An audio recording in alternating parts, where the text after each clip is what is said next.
In the sleepy village of Lymstock, 1943, poison pen letters drip with venom, tearing neighbours apart with vicious lies. When Mona Simington dies, clutching a slanderous note, it's ruled suicide, but young pilot Jerry Burton suspects murder. As letters multiply and a maid is brutally killed, the village unravels. With spinster sleuth Miss Marple's keen eye, Jerry uncovers a chilling truth. Mona herself was the poison pen, her death a twisted plot to frame her husband, miscalculated with deadly cyanide. In a web of secrets, only one question remains. Silenced the witness, dive into a tale of betrayal and justice, where quiet hides evil and truth cuts sharp. Chapter 1. The quiet of Lymstock village of Lymstock lay nestled in a fold of the Devon hills, its red-roofed cottages and winding lanes untouched by the clamour of the modern world. To the casual eye, it was a picture of pastoral serenity, the church spire piercing a sky of unblemished blue, the market square drowsing in the afternoon sun, and the air thick with the scent of honeysuckle. But beneath this tranquil surface, as I was soon to learn, currents of malice could stir, silent and unseen. My name is Jerry Burton, a pilot grounded by a crash that left my body bruised and my spirit restless. The doctors, with their clipped voices and endless prescriptions, had ordered complete rest, away from the roar of engines and the weight of war. My sister Joanna, ever the optimist, declared Lymstock the perfect remedy. "It's practically medieval, Jerry," she said, her eyes sparkling. "You'll be bored to health in no time." So we came, renting Little Firs, a charming house of creaking beams and rose-draped walls. From Miss Emily Barton, a spinster of impeccable lineage, now fallen on leaner days. Our arrival, on a golden morning in early spring, caused a ripple in Lymstock's still waters. The villagers, polite but reserved, studied us with the keen interest of those for whom newcomers are rare. Mrs Price, the vicar's wife, called with a basket of scones and a fund of local history. Mr Pye, a fussy bachelor with a penchant for antiques, invited us to view his collection of Georgian silver. Even Dr Griffith, a man of few words and fewer smiles, stopped by to check my progress, his manner brisk but kind.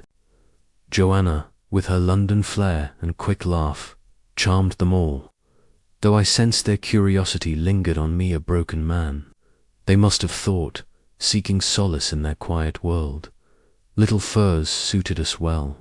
Its low ceilings and uneven floors held a coziness that eased my nerves, and the garden, bursting with primroses, offered a place to sit and think, would not think, which was often better.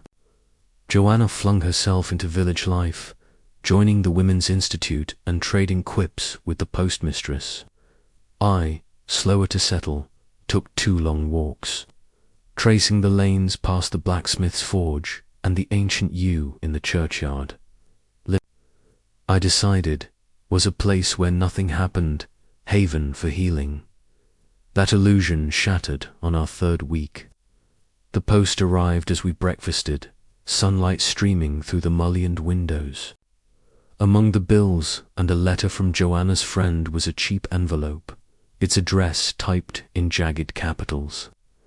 I slit it open, expecting a local circular. Instead, a single sheet fell out, its message a crude collage of words clipped from newspapers.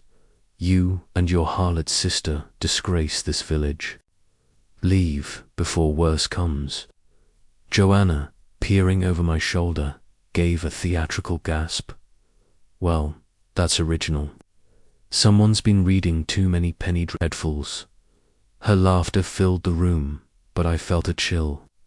The words, though absurd, carried a venom that pricked my skin. We were no saints, but the accusation lurid and baseless seemed, born of a mind twisted by spite. Probably some old biddy with too much time, Joanna said, crumpling the letter. Let's burn it and forget it. I tossed it into the grate, watching the flames consume the hateful words. But as the ashes curled, a question gnawed at me. Who in this sleepy village could harbour such malice? Lymstock, it seemed, held secrets beneath its idyllic mask, and I, despite my resolve to rest, felt the stirrings of a puzzle I could not ignore. Chapter 2. The spreading stain. The morning after the vile letter arrived at Little Furze, Lymstock awoke to a mist that clung to its lanes like a shroud.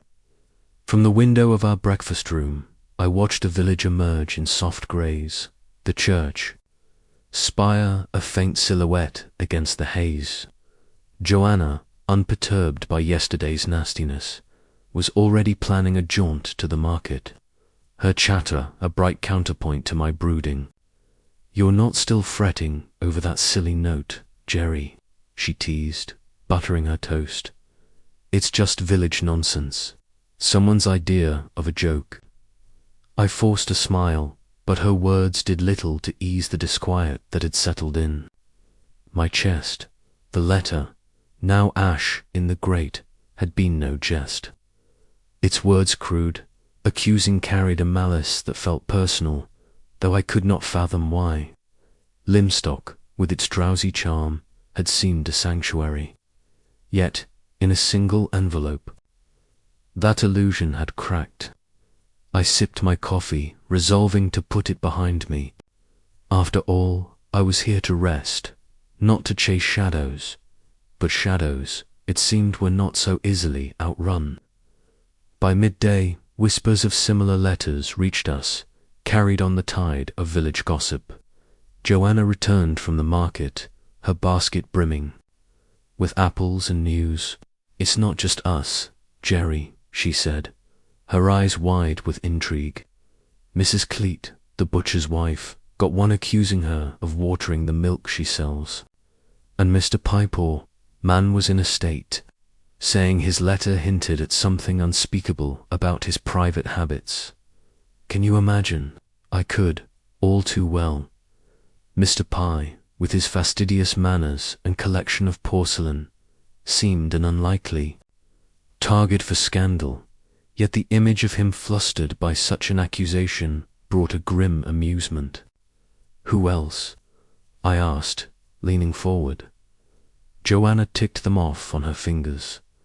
Dr Griffith, for one. Something about falsifying prescriptions. Suitor, rot, of course. And Miss Barton, our dear landlady, got a letter claiming she's been cheating her tenants for years. She was near tears when she told Mrs Price.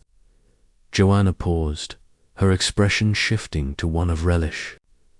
It's like a plague, Jerry, a plague of poison pens. The phrase stuck with me, apt in its venom. A poison pen, dripping malice through typed words and newspaper clippings, had infected Lymstock. The letters, from what Joanna described, shared the same hallmarks as ours: cheap envelopes, uneven capitals, and accusations patched together from printed scraps. They were wild, often absurd, but their effect was insidious, sowing distrust among neighbours who had once shared tea and confidences. I felt a stir of unease, not just for ourselves, but for the village. What mind could devise such a campaign, and to what end? That afternoon I walked to the vicarage, hoping to glean more from Mrs Price, whose knack for gossip rivalled Joanna's. The vicarage, a rambling house of faded grandeur, stood beside the church, its garden a riot of roses. Mrs Price welcomed me with her usual warmth, ushering me into a parlour cluttered with chintz and photographs. "Oh, Mr Burton, isn't it dreadful?" she began, pouring tea with a clatter of cups. "These letters, such wickedness. My own came yesterday, accusing me of dallying with Mr Withers, the organist, as if I'd have the time with the Women's Institute and Clement's sermons. Her indignation was almost comic, but the strain in her eyes betrayed her hurt. I murmured sympathies, asking who else had been targeted. She leaned forward, her voice dropping to a conspiratorial hush. Half the village, it seems, Mrs Simington, the solicitor's wife, got one about her friendship with that governess of theirs, Miss Holland, and poor Mr Turville, the chemist, was accused of selling tainted tonics. Tainted? He's the most honest man in Lymstock. The list grew as she spoke, a litany of slanders that spared neither rank nor reputation. Listened, my mind turning over the pattern or lack of it. The letters struck at random. It seemed their accusations too varied to suggest a single grudge. Yet their persistence hinted at purpose, a design I could not yet grasp. As Mrs Price prattled on, a soft knock interrupted us, and the door opened. To reveal a figure I had not expected, Miss Jane Marple. She entered with a quiet grace, her white hair tucked beneath a neat hat, her hands clasped around a skein of wool. Mrs Price introduced her as a friend from St Mary Mead, visiting for a fortnight. Miss Marple's a marvel with village matters, Mrs Price said, beaming. She sees things, don't you, Jane? Miss Marple smiled, her eyes crinkling with a warmth that belied their sharpness. I only observe, Maud, she said, settling into a chair. People are much the same everywhere, and villages, well, they have their own rhythms. Her voice was gentle, almost diffident, but I sensed a mind at work, sifting through the chatter as deftly as her fingers might sort wool. I mentioned the letters, curious for her thoughts. She listened, her head tilted, her knitting needles clicking. A soft counterpoint to Mrs Price's exclamations. A curious business, she said at length. These letters are not mere mischief, Mr Burton. They are meant to wound, to unsettle. And when a village is unsettled, secrets come to light, secrets someone may wish to keep hidden. Her words, though softly spoken, carried a weight that startled me. I had thought the letters cruel but aimless, the work of a spiteful crank, yet Miss Marple's suggestion that they served a deeper purpose cast them in a new light. "Do you think they're connected?" I asked. "To something specific, I mean." She did not answer directly, her needles pausing as she considered. "In my experience," she said, "malice rarely acts without motive, even if that motive is buried deep. But we must be patient. The truth, like a difficult stitch, reveals itself in time." I left the vicarage with her words echoing in my mind, my earlier resolve to ignore the letters crumbling. Lymstock was no longer a haven but a puzzle, its pieces scattered across parlours and postboxes. That evening, over dinner, I shared Miss Marple's theory with Joanna, who scoffed but looked intrigued. A motive, a sense, like something out of a shilling shocker. Still, it's more exciting than bridge at the vicarage. The next day brought fresh proof of the poison pen's reach. I met Dr. Griffith in the High Street, his face drawn beneath his hat. He greeted me curtly, but when I mentioned the letters cautiously, for he was not a man to invite confidences, he admitted to receiving one. "Absolute nonsense," he snapped. "Said I'd been negligent with patients. Me, 30 years without a complaint." His anger was palpable, but beneath it I saw something else, unease, as if the letter had struck a nerve he would not name. Later, at the post office, I overheard Mrs Cleat railing to the postmistress about her own letter, which had accused her of cheating customers. "I'll find the viper who wrote it," she vowed, her voice carrying across the counter. "Mark my words, they'll regret it." The postmistress, a nervous woman named Miss Ginch, nodded but said little, her eyes darting to the door as if expecting the culprit to walk in by week's end. The letters had become Lymstock's obsession. Tea parties turned to tribunals, neighbours dissecting each new accusation with a mix of horror and fascination. Joanna, ever sociable, collected stories like a magpie, returning with tales of slights and suspicions. "It's tearing the village apart," she said one evening, curling up by the fire. "Mrs Price thinks it's a disgruntled servant. Mr Pye swears it's a woman. Only a woman could be so vicious, he says. And Dr Griffith just glowers and says nothing." I nodded, my thoughts drifting to Miss Marple. Her quiet certainty had planted a seed, and I found myself watching the villagers with new eyes. Mr Pye's nervous tics, Dr Griffith's silences, even Mrs Simington's strained smiles at church each seemed a clue, though to what I could not say. The letters, I realized, were not just attacks but mirrors, reflecting the fears and frailties of those they targeted. But whose hand held the pen? On Sunday, I attended service at St Mary's, hoping the ritual might clear my mind. The church was full, the air heavy with incense and whispers. Mrs Simington sat in the front pew, her face pale beneath her hat, her husband beside her as stiff as a statue. Miss Holland, their governess, minded their boys in the back, her beauty drawing glances from the younger men. I watched them, wondering if their household, like ours, had been touched by the poison pen. After the service, I lingered in the churchyard where Miss Marple stood by a weathered gravestone, her shawl drawn tight against the breeze. "A fine sermon," she remarked, though her eyes were on the crowd dispersing down the lane.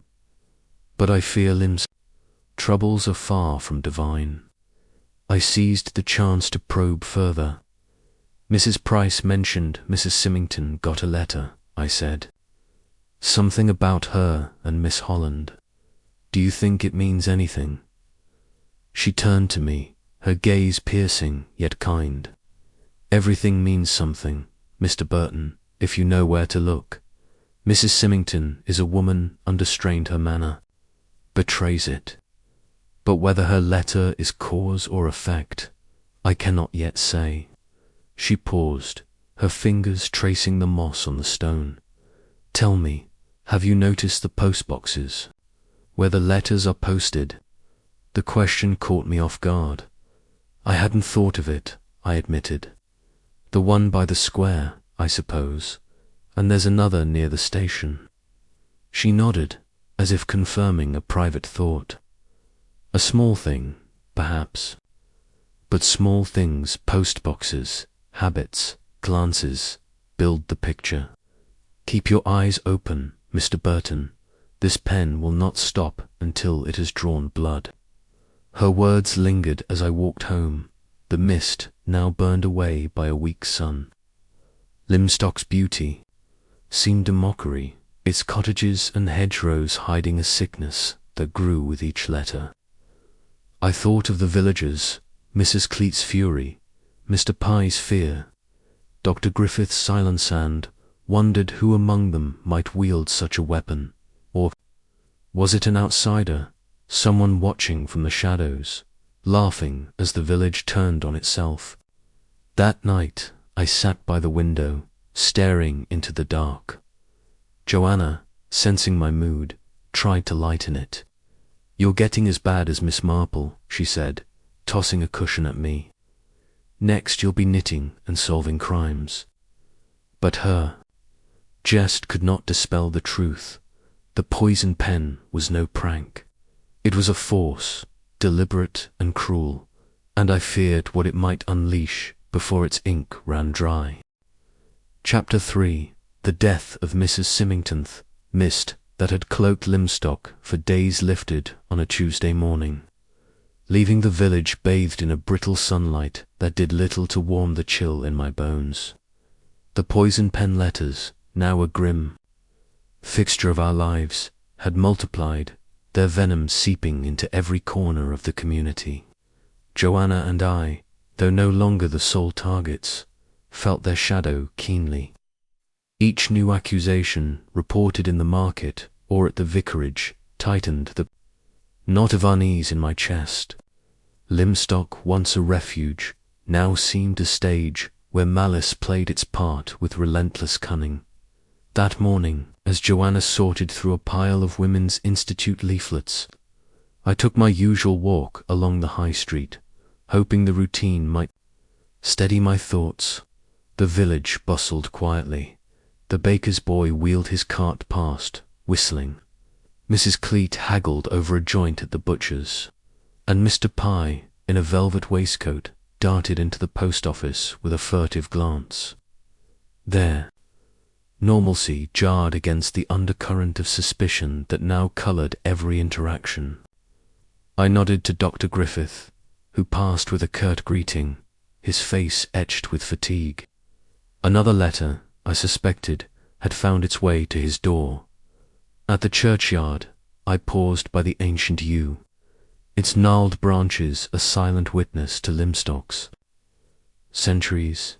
My thoughts drifted to Miss Marple, whose cryptic remarks at the vicarage had stirred my curiosity. Her suggestion that the letters hid a deeper purpose gnawed at me, though I could not yet see the shape of it. As I turned toward home, a commotion broke my reverie. A small crowd had gathered outside the Simingtons' house, a handsome Georgian building at the edge of the square. Mrs Price, her face pale, beckoned me over. "Jerry, it's dreadful," she whispered, clutching my arm. "Mrs Simington's dead. Found this morning in her drawing room. They're saying it's suicide." The words struck like a blow. Mona Simington, with her quiet elegance and strained smiles, was gone. I followed Mrs Price to the vicarage, where a knot of villagers murmured in hushed tones. Superintendent Nash, a sturdy man with a methodical air, had arrived from the county station and was questioning the household. Mrs Price, ever eager to share, recounted what she'd heard. Mona had been discovered by the maid. Agnes, slumped in an armchair, a glass of tea beside her, and a crumpled letter in her hand. The tea, it seemed, had been laced with cyanide, swift and merciless poison. Poor Richard, Mrs Price sighed, referring to Mona's husband, the solicitor. And those boys, left motherless. It's the letter, they sapushed her to it. Something about her and that governess, Miss Holland. Wicked lies, but you know how people talk. I nodded, my mind racing. The poison pen had claimed a victim. Not with ink, but with something far deadlier. The letter, I assumed, was another of its kind typed, patched from clippings, and brimming with slander. But suicide, Mona had seemed reserved, perhaps troubled, but not a woman to end her life over gossip. I thought of Miss Marple's warning, when a village is unsettled, secrets come to light. Had Mona's death exposed a secret, or buried one? At Little Furze, Joanna greeted the news with a mix of shock and indignation. "Suicide, my foot," she declared, pacing the parlour. Mona Simington didn't strike me as the type to crumple under a nasty note. There's something fishy. Here, Jerry. Her words echoed my own doubts, but without evidence, they were mere speculation. I resolved to visit the Simingtons' house, if only to offer condolences and gauge the mood. The Simington residence, usually a model of order, was now a scene of subdued chaos. Nash's men moved quietly, their notebooks open, while neighbours lingered at the gate, whispering. Richard Simington met me in the hall, his face a mask of controlled grief. "Kind of you to come, Burton," he said, his voice low. It's a terrible shock.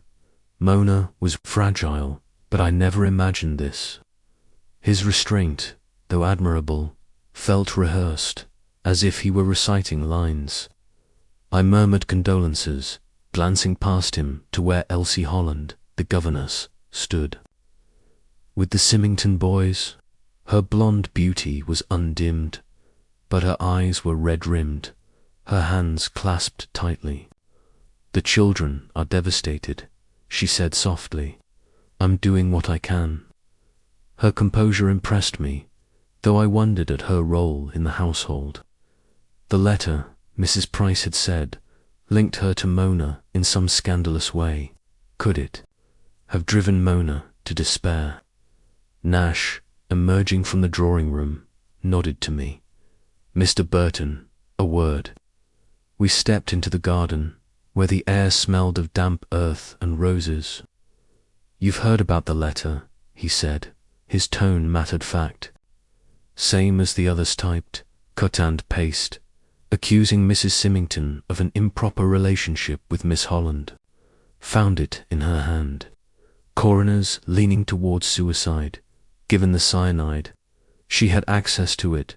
Her husband keeps some for legal work, pest control and such. I frowned. And you're satisfied with that? Nash's eyes narrowed. Not entirely. The letters are a nuisance, but this death by poison raises questions. No fingerprints on the letter, same as the rest. Whoever's behind this is careful. But motive, that's the rub. Why target Mona specifically?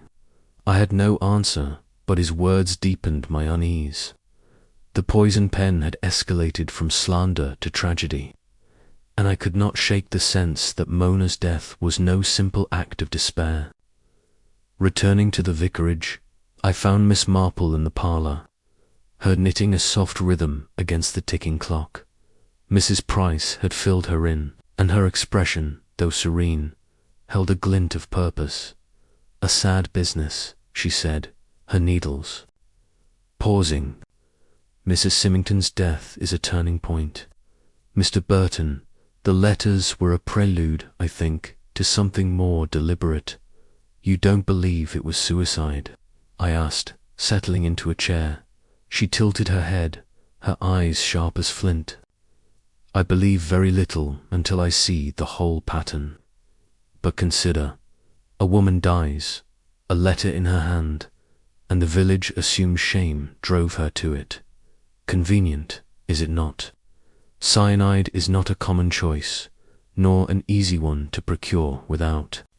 Notice, and the letter. Why clutch it so, unless it was placed there?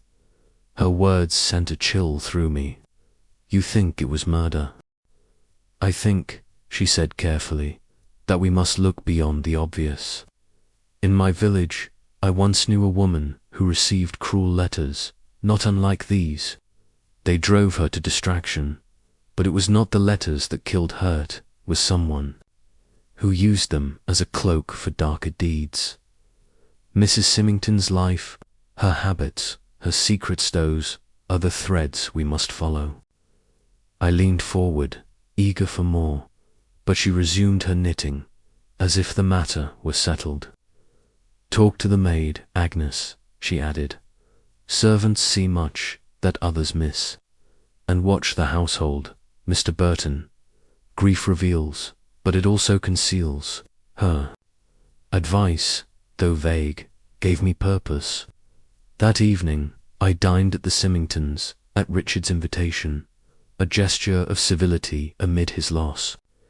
The house felt hollow, its silences heavy with absence. Elsie Holland served, her movements precise, though her eyes flicked often to Richard. He ate sparingly, his conversation limited to platitudes about the weather and the boys' schooling. The boys themselves were absent, sent to a relative in Exeter, and I wondered how they fared, orphaned so suddenly. After dinner, I lingered in the drawing-room, studying the scene of Mona's death. The armchair where she'd been found stood.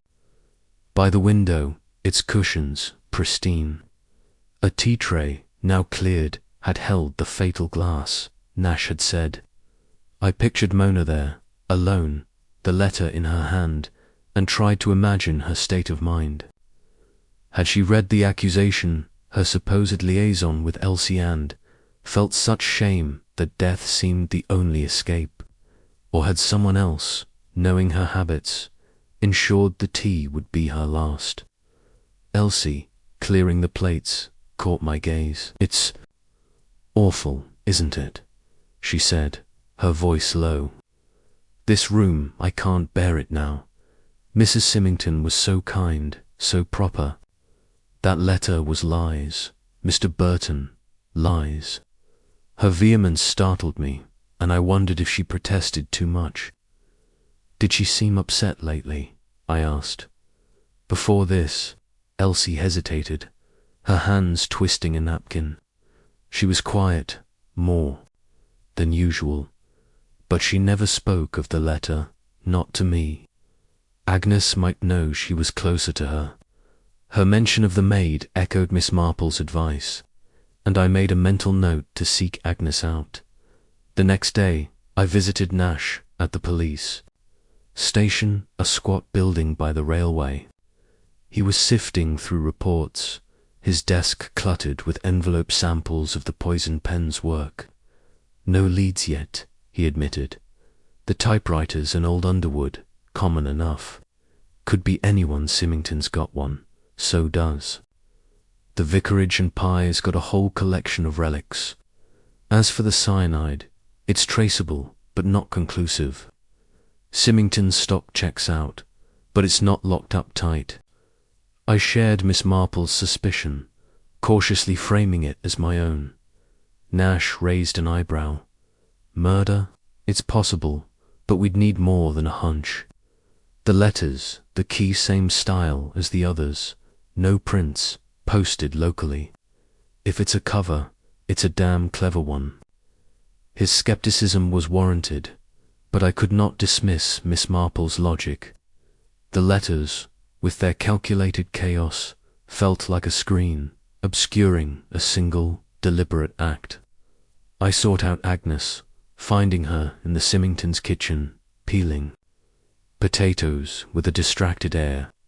She was young, no more than 20, with a plain face and nervous hands. I don't know much, she said when I broached the subject. Mrs Simington was kind, but she kept to herself. That letter, it upset her, I could tell. She read it in the morning, then went to her room. Later, she asked for tea, and then her voice broke, and I pressed gently. Did you see anything odd that day? Anyone near the tea tray? Agnes shook her head, but her eyes flickered. No, sir. Just the usual Miss Holland, Mr Simington, the boys. But Mrs Simington looked frightened, I thought. Not just sad. She clammed up after that, and I left her to her work, convinced she knew more than she said. Back at the vicarage, I recounted my findings to Miss Marple, who listened with her usual attentiveness. Fear, you say, she mused. A frightened woman does not always act as we expect, and the tea trace such a domestic thing, yet so easily tampered with. Tell me, Mr Burton, what do you know of the Simingtons' marriage? I admitted I knew little. Richard was reserved, Mona distant. Their lives seemed orderly but not warm. Miss Marple nodded, as if confirming a private thought. Marriages, like villages, have their secrets, she said, and secrets, when threatened, can provoke desperate acts. Keep watching, Mr Burton. The poison pen has not finished its work. As I walked home, the village seemed smaller, its beauty tainted by suspicion. Mona's death had torn a hole in Lymstock's fabric, and the letters, like moths, were eating at what remained.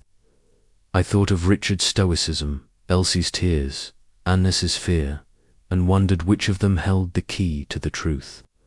Miss Marple's words echoed in my mind. Grief reveals, but it also conceals. Somewhere in that house, in that village, a killer hid, their pen still sharp, their motive still veiled. And I, despite my resolve to rest, knew I could not turn away until the stain was cleansed. Chapter 4. The village unravels. The days following Mona Simington's death hung heavy over Lymstock, like a fog that no sunlight could pierce. The village, once a tapestry of quiet routines, morning markets, evening bridge games, Sunday hymns now, seemed frayed at the edges, its threads of trust pulled loose by the poison pen's relentless campaign. Mona's passing, ruled a suicide by the coroner, had shocked us all, but the letters did not cease. If anything, they grew bolder, their accusations sharper, as if her death had emboldened the unseen hand behind them. I, Jerry Burton, found my convalescence overshadowed by a growing obsession with the mystery. My walks through Lymstock's lanes no longer soothing but fraught with suspicion. The morning after my talk with Miss Marple, I sat at little Furz's breakfast table, the scent of toast mingling with the damp air from an open window. Joanna, flipping through a fashion magazine, was unusually subdued, her usual chatter quelled by the village's mood. "It's eerie, Jerry," she said at last, closing the magazine. "I saw Mrs Cleat in the square yesterday, shouting at Mrs Turville over some letter about stolen eggs. They've been friends for years, and now they won't speak. These letters, they're like acid, eating everything away." Her words captured the change I'd felt. Lymstock's warmth, its neighbourly ease, had curdled into wariness. Doors that once stood open were locked. Conversations in the post office dropped to whispers when strangers approached. The poison pen had turned friend against friend, and I wondered if that was its true aim, to unravel the village's heart. Yet Miss Marple's voice echoed in my mind. The letters were a prelude, I think, to something more deliberate. If Mona's death was no suicide, as she suspected, then the letters were a mask, hiding a murderer's intent. But whose? I set out to gauge the village's pulse, hoping to catch a clue in its altered rhythms. The high street was busy but strained, faces tight with unspoken fears. At the chemist's, Mr Turville, a mild man with spectacles, filled a prescription with shaking hands. Another letter, he confided, when I inquired after his health, said, "I've been short-changing customers, me who weighs every grain to the ounce. It's lies, Mr Burton, but folk are starting to look at me sideways." His hurt was palpable, and I left with a pang, wondering how many others nursed such wounds. Next, I visited Mr Pye, whose cottage, crammed with antiques, was a fortress of eccentricity. He greeted me with a nervous flutter, his eyes darting. "To the windows, you've heard, I suppose," he said, pouring sherry with a trembling hand. "Another beastly letter, accusing me of, well, I shan't repeat it. Vile, unspeakable things. I've taken to locking my doors, Mr Burton. One can't be too careful." His paranoia, though theatrical, was genuine, and I noted the new bolts on his door as I left. Even Pye, with his aloof quirks, was not immune to the poison pen's sting. The vicarage. My next stop was a hub of gossip, as ever. Mrs Price, bustling about with a tray of scones, regaled me with the latest victims. Miss Barton, poor dear, got another one, something about her late brother's debts. And the blacksmith, Mr Dane, was accused of tampering with horseshoes. Can you imagine? Her outrage was tempered by a gleam of fascination, as if the letters were a grim parlour game. I asked if Miss Marple was about, hoping for her insight, but Mrs Price shook her head. "She's at the church, tending the flowers," Jane's taken this business to heart, you know. Says it reminds her of some trouble in her village. I found Miss Marple in the churchyard, arranging lilies by the altar, her shawl slipping from her shoulders. She greeted me with a smile, but her eyes, keen as ever, seemed to weigh my thoughts. "You've been busy, Mr Burton," she said, snipping a wilted stem. "The villagers talking, I hear, and not kindly." I recounted my morning Turville's distress, Pye's fear, the growing rift among neighbours. "It's as if Lymstock's falling apart," I said. "The letters aren't just hurting people, they're changing them, making them suspicious." "Angry?" she nodded, her fingers deft among the flowers. "Malice does that, Mr Burton. It's like a stone in a pond, the ripples spread far beyond the first splash. But I wonder if the letters are the stone, or merely the ripples." Her words, cryptic yet pointed, stirred my unease. I pressed her, asking if she still suspected murder in Mona's case. "Suspicion is not proof," she replied, her tone mild but firm. "But Mrs Simington's death sits ill with me. Cyanide is a deliberate choice, not a whim. And a letter placed so neatly in her hand, as if to tell a story. I've seen such stories before, in St Mary Mead. They often hide a truth someone wishes to keep buried." She paused, her gaze drifting to the stained glass window. "Have you spoken to the governess, Miss Holland? Or Mr Simington? Their grief may tell you more than they intend." Her suggestion, like a breadcrumb, gave me direction. I thanked her and headed for the Simingtons' house, determined to probe deeper. The Georgian facade, once imposing, now seemed sombre, its windows dark despite the day's light. Richard Simington answered my knock, his face drawn but composed. "Burton," he said, ushering me in. "Good of you to call. It's been difficult." The drawing room, where Mona had died, was pristine, its air heavy with polish and loss. Elsie Holland joined us, bringing tea with a grace that belied her red-rimmed eyes. "The boys are still in Exeter," she said, pouring. "It's better for them, away from this." Her voice was steady, but I caught a tremor, as if she held herself together by will alone. I offered condolences, then steered the conversation to Mona. "She seemed so reserved," I said, watching Richard. "Did the letter upset her greatly?" He stiffened, his cup clinking against its saucer. "Mona was sensitive," he said. "The accusation about her and Elsie was cruel. She didn't speak of it, but I could see it weighed on her. I should have done more." His voice trailed off, and I wondered if his guilt was for inaction, or something else. Elsie, setting down the teapot, spoke up. Mrs Simington was unwell that day, quiet even for her. I thought it was just a headache, but now she shook her head, her blonde curls catching the light. "That letter was monstrous. It wasn't true, not a word of it." Her fervour intrigued me. Was she defending Mona's honour or her own? I recalled the letters, claim an improper bond between them. Man wondered if it had touched a nerve. Did anyone else see her? "That morning?" I asked. "The maid, perhaps." "Agnes was about," Elsie said. "She brought the tea, I think. But Mona was alone when I left her, reading in the armchair. Her eyes met mine, clear but guarded, and I sensed she was choosing. Her words with care."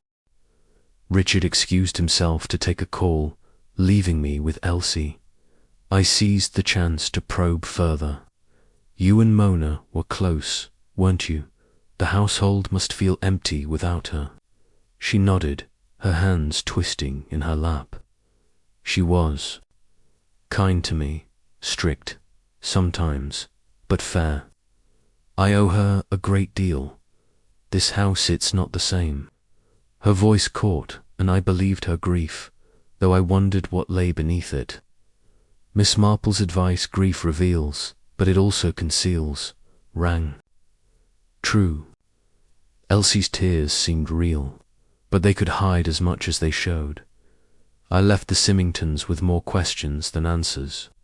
Richard's restraint, Elsie's emotion, even Agnes's unseen presence in the kitchen all felt like pieces of a puzzle I could not yet fit together.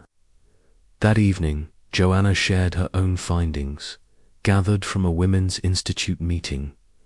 "The village is a tinderbox," she said, slicing into a pie. "Mrs Price says another letter came to Mr Ginch, the postmistress, accusing her of steaming open mail. And Mr Dane, the blacksmith, nearly came to blows with Turville over some nonsense about rigged scales. It's madness, Jerry." Her words painted a village on edge, its harmony shattered. I thought of Miss Marple's pond analogy, the ripples, spreading, distorting, and wondered if the letters were indeed a distraction, as she implied. Mona's death, so neatly tied to a letter, felt too convenient, too staged. But who had staged it, and why? The next day, I sought out Superintendent Nash, hoping for progress. His office, a clutter of files and coffee cups, smelled of ink and tobacco. "Still chasing the pen," he said, rubbing his eyes. "We've checked the postbox's letters are dropped at all hours, no pattern. The typewriter's a dead end, too many in circulation, and the cyanide Simington stock is accounted for, but it's not hard to get if you know how. Chemists, farms, even old labs, we're grasping at straws." I mentioned my suspicions, framing them as curiosity. Could the letters be a cover? For Mona's death, I mean. If it wasn't suicide. Nash leaned back, his gaze appraising. "You've been talking to that old lady, haven't you?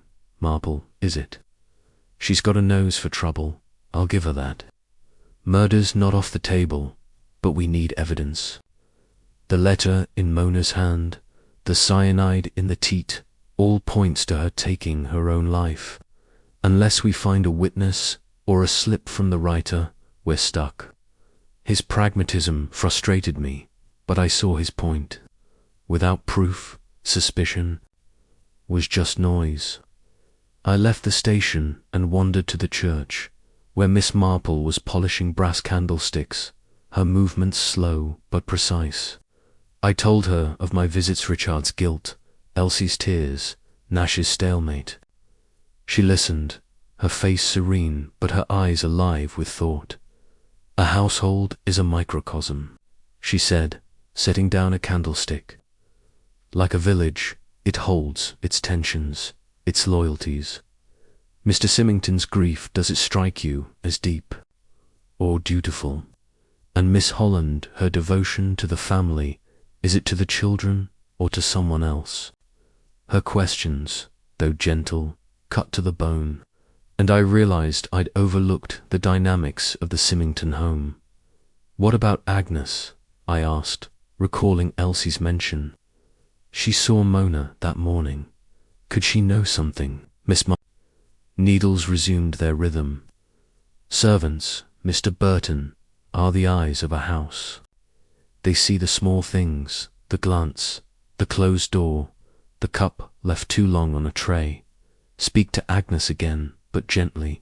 Fear can silence, but trust can unlock." She smiled, as if the matter were a minor not in her knitting, but her words gave me a new thread to follow. That afternoon, I returned to the Simingtons under the guise of checking on Richard. Agnes was in the scullery, scrubbing pans with a vigour that spoke of nerves. I asked about Mona's final day, keeping my tone light. "You brought her tea," Elsie said. "Did she seem herself?" Agnes's hands stilled, her eyes darting to the door. "She was off, sir. Pale, like she hadn't slept. She read the letter, then crumpled it up.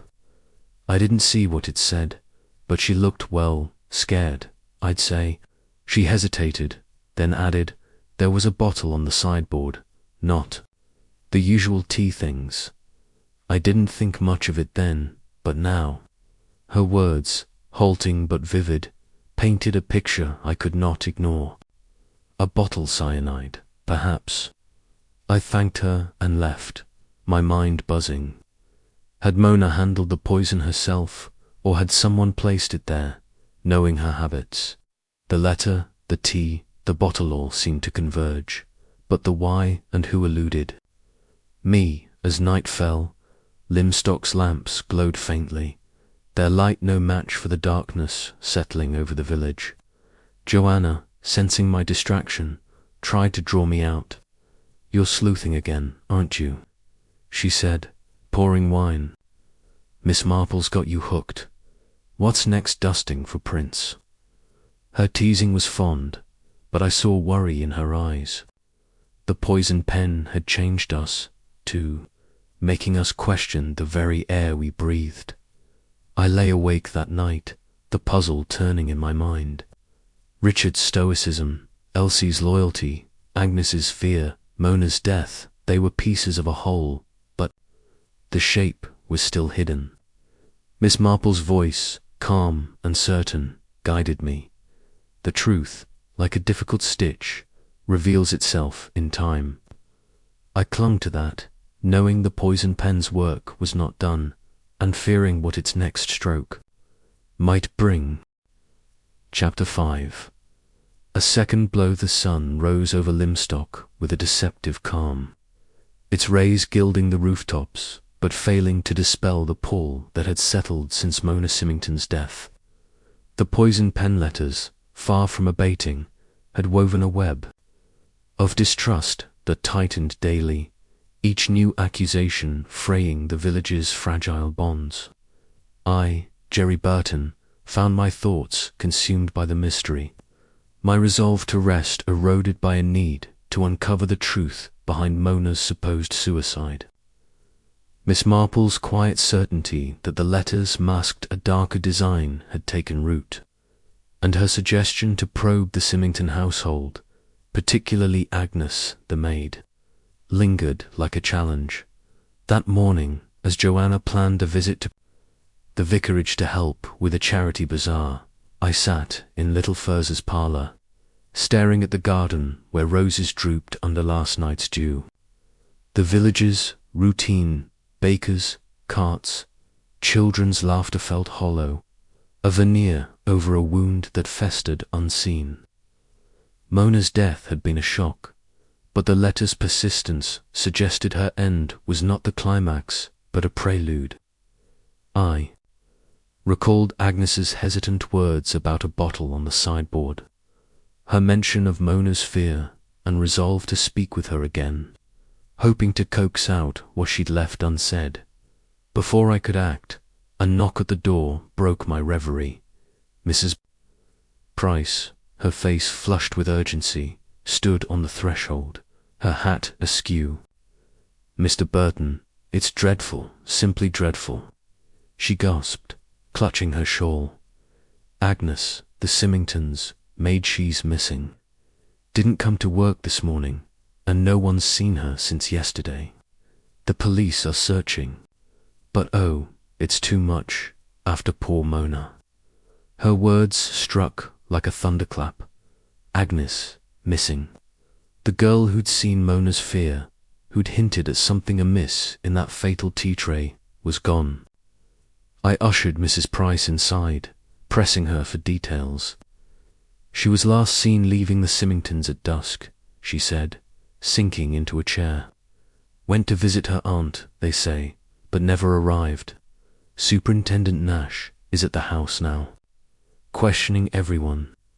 The village is in a state. Jerry first Mona, now this. Joanna, overhearing, joined us, her eyes wide. Do you think it's connected? The letters, Mona, and now Agnes.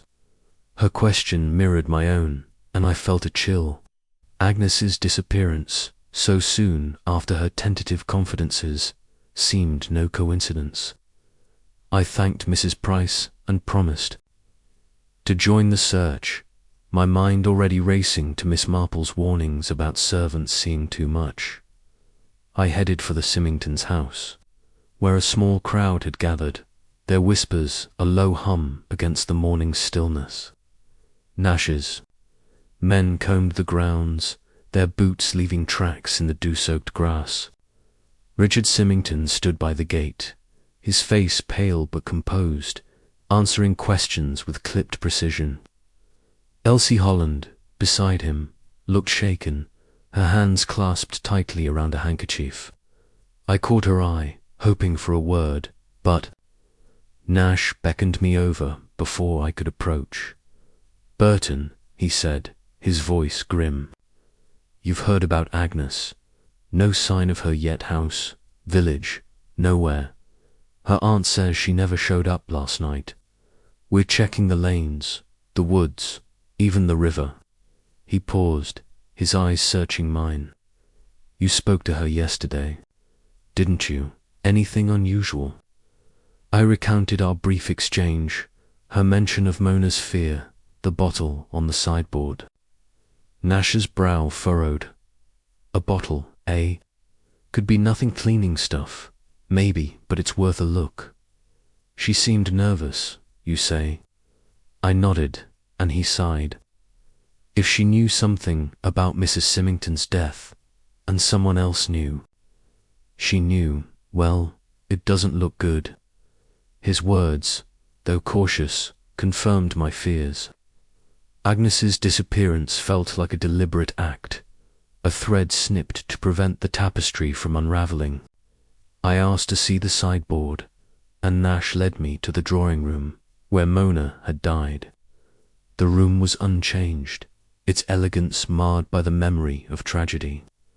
The sideboard, polished to a gleam, held decanters and a silver tray, but no bottle. "Cleaned up likely," Nash said, "but I'll ask the staff. If Agnes saw something odd, it might have been moved." Richard joined us, his presence stiff but polite. "This is a blow," he said, his voice low. "Agnes was a good girl, reliable. I can't think why she'd vanish like this."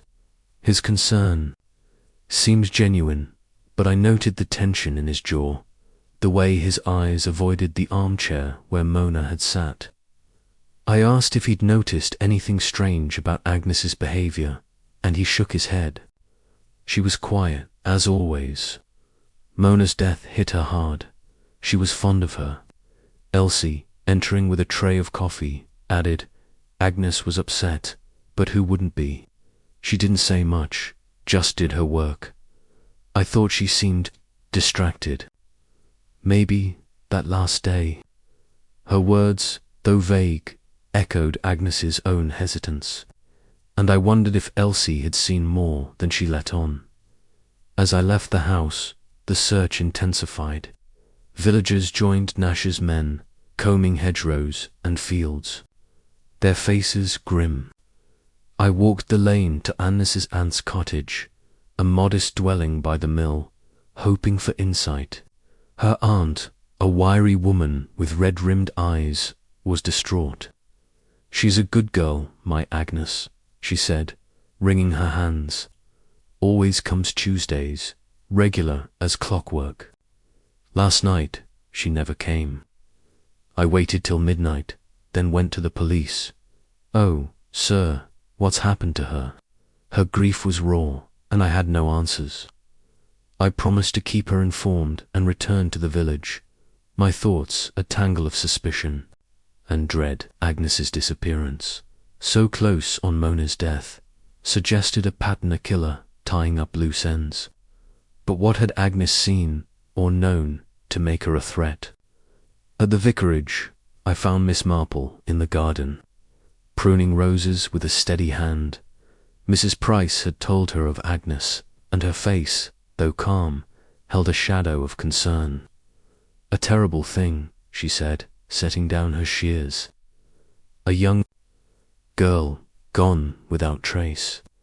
It changes the picture, Mr Burton. The letters, Mrs Simington's death, and now this. They are not separate threads, but part of the same weave. I shared my talk with Agnes, her mention of the bottle and Nash's search for it. Miss Marple's eyes sharpened. A bottle, indeed. Such a small thing, yet it could mean much. Servants notice what others overlook: the misplaced item, the hurried gesture.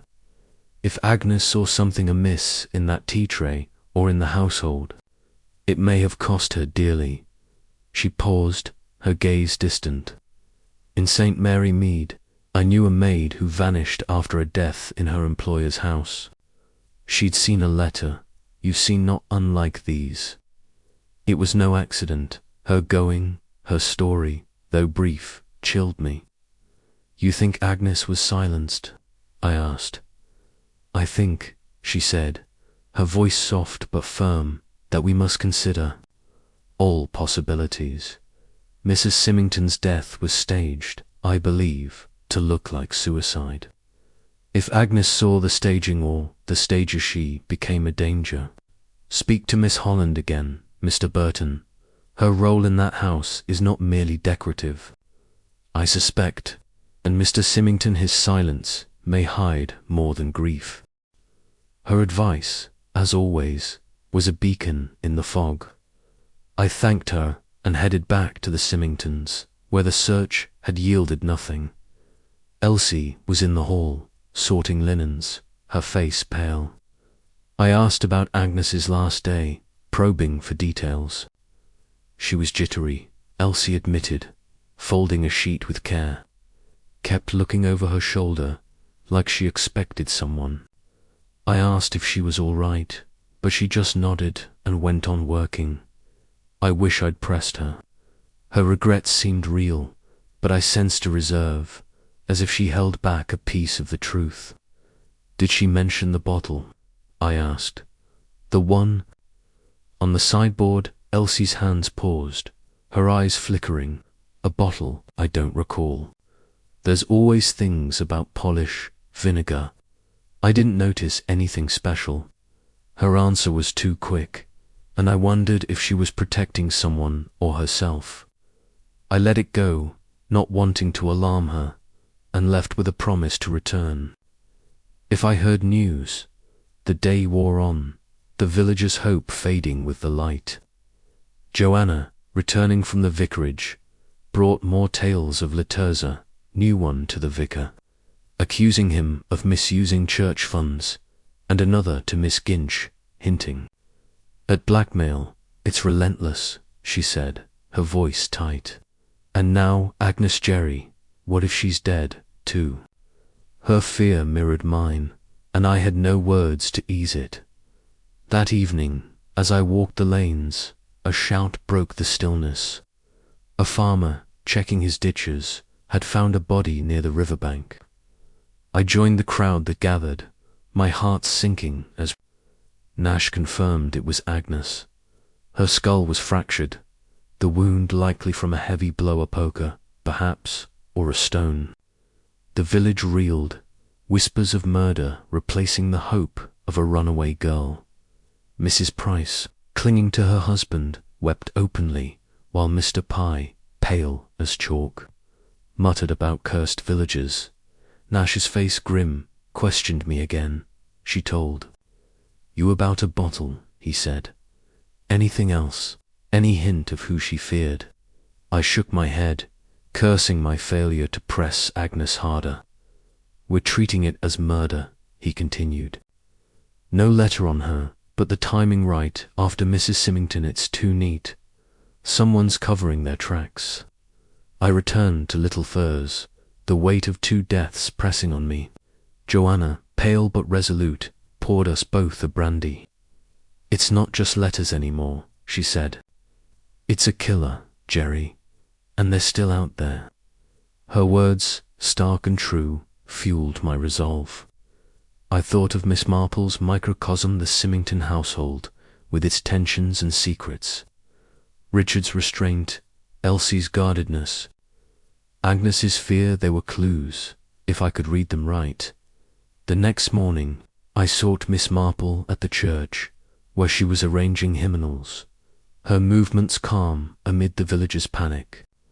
I told her of Agnes's death, the fractured skull, the missing bottle. She listened, her face grave but uncertain. "A second blow," she said, her voice low, "and not the last, I fear, unless we find the hand that strikes." Agnes saw something. Mr Burton, perhaps the poison itself, or the person who placed it. Her death was no accident, but a necessity for someone. She set down a hymnal, her eyes meeting mine. "Consider the household again.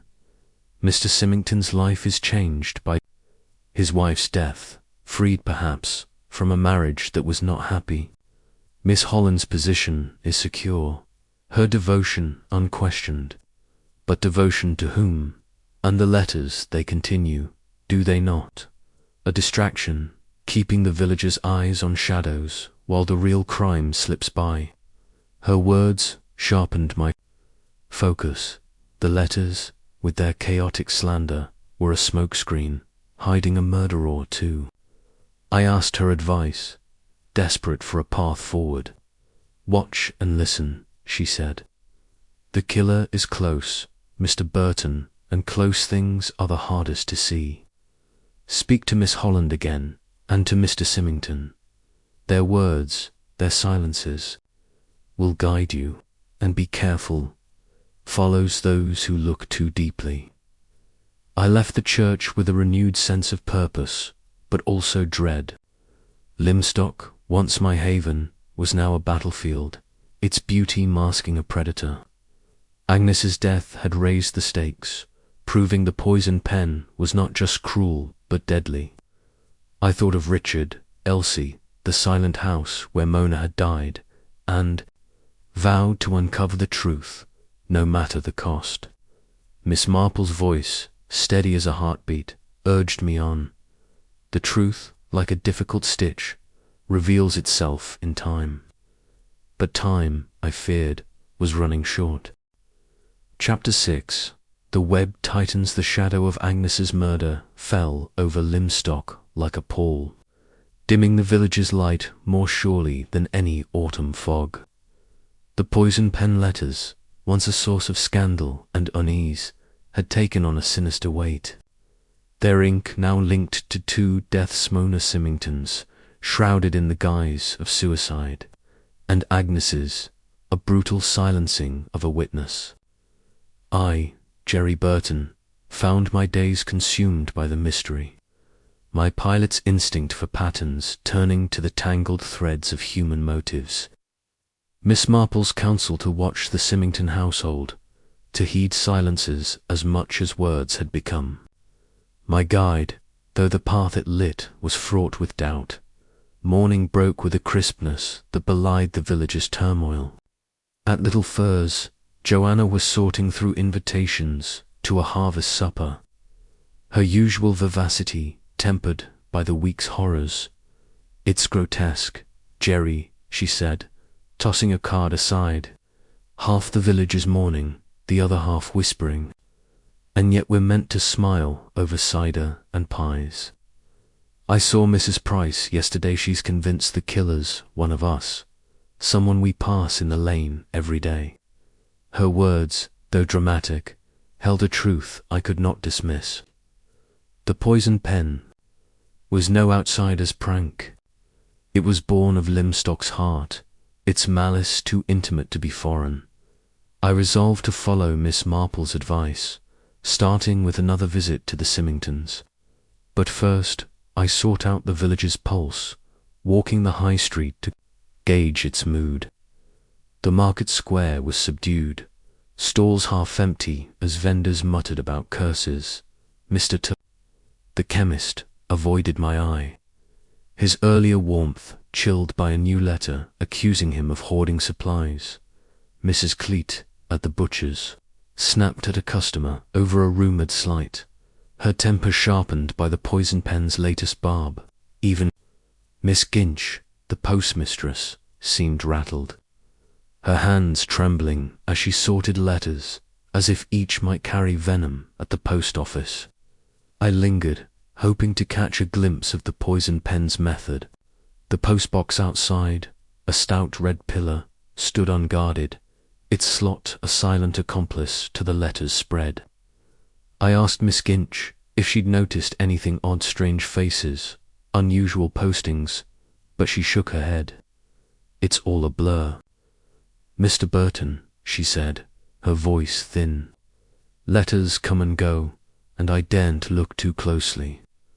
Not after what happened to Agnes. Her fear was palpable, and I left with a sense that the poison pen's reach extended even here. To the village's nerve centre, my next stop was Mr Pye's cottage. Drawn by his earlier paranoia and his collection of typewriters, which Nat had mentioned as a possible lead, Pye greeted me with a wary smile, his velvet waistcoat pristine despite the hour. "You're sleuthing, aren't you?" he said, offering a glass of port. "I don't blame you. This village is a nest of vipers, now." Another letter came yesterday, accused me of spying on the Women's Institute, me, who avoids their chatter like the plague. His indignation was theatrical, but his eyes darted to the windows, betraying a deeper unease. I asked about his typewriters, framing it as curiosity about his antiques. He led me to a study crammed with relics, clocks, vases, and a row of ancient machines, their keys dulled by time.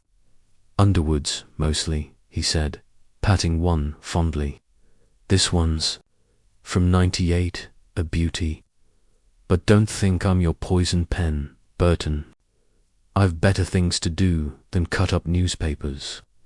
His denial was swift, but I noted the machine's accessibility. Anyone with access to his cottage-made visitor, or Pye himself, could have used one. I thanked him and left, the seed of suspicion planted but unripe. The Simingtons' house, my true destination, loomed at the square's edge, its windows reflecting a sky now bruised with clouds. Richard met me at the door, his face etched with fatigue but his manner courteous. "You're kind to check in," he said, leading me to the library, a room of leather-bound books and heavy silence. "The boys are still away, and Elsie's managing, but it's empty without Mona. And now Agnes Goad, it's too much." His grief seemed genuine, but Miss Marple's question, "Does it strike you as deep or dutiful?" made me study him closely. His eyes, though shadowed, held a flicker of something else, resignation, perhaps, or relief. I asked how he was coping, hoping to draw him out. "Day by day," he said, pouring sherry. "Work keeps me sane. Mona's death was a blow, but Agnesette's shaken me. She was just a girl, Burton, who could do such a thing." His question, though rhetorical, invited speculation. I mentioned the letters, asking if he'd received more. He nodded, his jaw tightening. "One came this morning, accusing me of neglecting my clients. Rubbish, but it stings. I've half a mind to burn the lot and be done with it." His anger felt real, but I wondered if it masked a deeper fear of exposure or guilt. Elsie Holland joined us, her presence a contrast to the room's gloom. She wore a simple dress, her blonde hair neatly pinned, but her hands betrayed her nerves, twisting a ring on her finger. "It's good to see you, Mr Burton," she said, offering a faint smile. "The house feels so quiet now. I try to keep things normal, for Mr Simington's sake." Her deference to Richard was marked, and I recalled Miss Marple's hint about her devotion. Was it to the household, or to him? I steered the conversation to Agnes, hoping Elsie might reveal more. "She seemed troubled," you said, before she vanished. "Did she ever mention the letters, or Mona's death?" Elsie hesitated, glancing at Richard. "Not directly. She was upset about Mrs Simington. Of course, who wouldn't be? But she didn't talk much. I thought she was just grieving. Her answer was careful, and I sensed she was guarding something, perhaps Agnes's confidence, or her own role in the household's dynamics. Richard excused himself to review papers, leaving me with Elsie. I pressed her gently, asking about the sideboard bottle Agnes had mentioned. "I don't recall anything specific," she said, her voice steady but her eyes avoiding mine. "The kitchen's full of bottles, cleaners, tonics. Agnes might have seen something and thought it odd, but I never noticed." Her dismissal felt rehearsed, and I wondered if she was protecting the household's secrets, or her own. As I left, I caught sight of the drawing room, its armchair a silent reminder of Mona's end. The sideboard gleamed, empty of any bottle, and I cursed the thoroughness that had erased Agnes's clue. Outside, the village seemed to close in, its cottages and lanes no longer charming but oppressive, each window a potential spy. I headed for the vicarage, eager for Miss Marple's perspective. She was in the parlour, knitting a pale blue shawl, her needles a soft counterpoint to the ticking clock. Mrs Price, bustling with tea, filled me in on the latest letters. One to the vicar, accusing him of sermon plagiarism, and another to Mrs Cleat, hinting at an affair with the milkman. "It's bedlam," Mrs Price said, shaking her head. "And poor Agnes murdered, they say. What's Lymstock come to, Jane?" Miss Marple's eyes met mine, her expression calm but probing. "A question indeed, Maud. Mr Burton, you've been to the Simingtons, I see. What did you find?" Her directness, though gentle, demanded honesty, and I recounted my morning typewriters, Richard's guarded grief, Elsie's evasions, and the missing bottle. She listened, her needles pausing only once. "A web, Mr Burton, and it tightens," she said at last. Agnes's death was no random act. She saw something, perhaps, the poison, perhaps a personand paid for it. The letters, I believe, are a cloak, hiding one crime among many feigned ones, but the household there lies the knot. She leaned forward, her voice low. "Mr Simington's life is altered by his wife's death.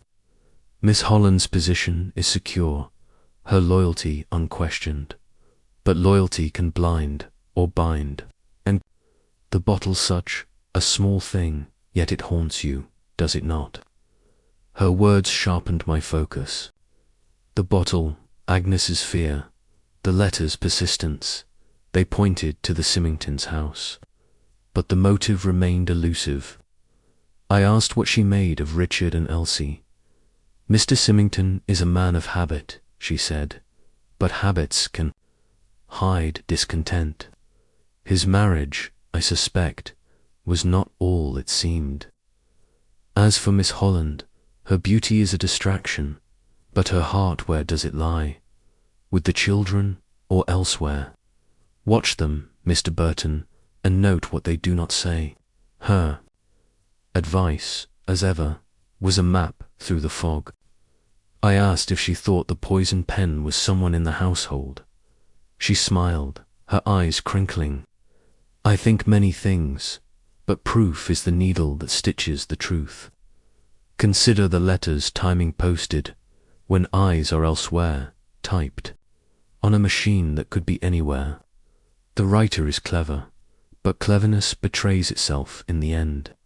Look to the small things, the glance, the habit, the absence."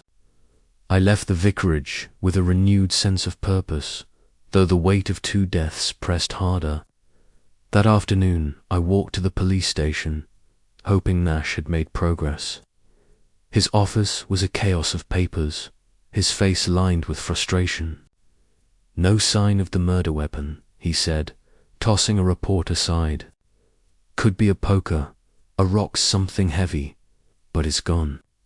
No witnesses, either. Agnes was seen leaving the Simingtons at 6, heading for the mill, but after that, nothing. The killer knew her route, Burton. This was planned. I shared my suspicions about the bottle, and Nash nodded. We checked the sideboard, nothing but decanters now. But if Agnes saw cyanide, or something like it, it's long gone. The household's clean, too clean, if you ask me. His skepticism matched mine, but without evidence, we were stalled.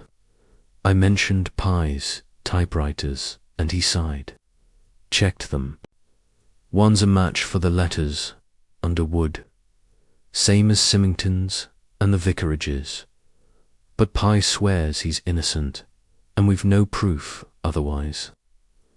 As I left, a new letter arrived at Little Furze, accusing Joanna of flirting with the vicar. She laughed it off, but her eyes were troubled. It's not funny anymore, she said, tossing it into the fire. Agnes is dead, Mona's dead, and this viper's still at it. What's next, Jerry? Her question hung unanswered, a challenge I could not ignore. That evening, I dined with Dr. Griffith, hoping his brusque manner hid insight. He was terse, dismissing the letters as village idiocy, but admitting to another, accusing him of botched surgeries. Lies, he snapped, but they stick. People are fools. His anger, though justified, felt forced, and I wondered if he, too, hid a secret the letters had grazed. As night fell, I sat by the window, the village dark beyond. Lymstock was a maze, its paths leading to Richard's silence, Elsie's loyalty, Pye's nerves, Griffith's defensiveness. Miss Marple's web was tightening, but the spider remained unseen. I thought of her words, cleverness betrays itself, and vowed to watch closer, listen sharper. The poison pen had drawn blood. Twice I would not let it strike again unchallenged.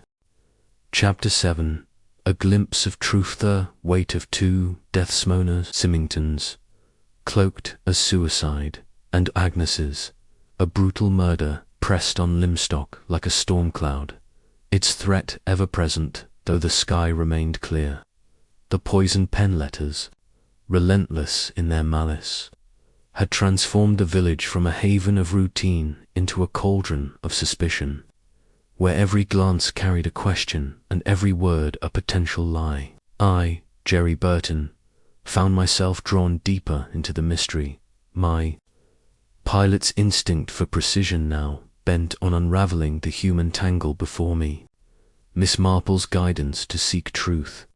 In the silences of the Simington household and the small habits of its members had become my compass.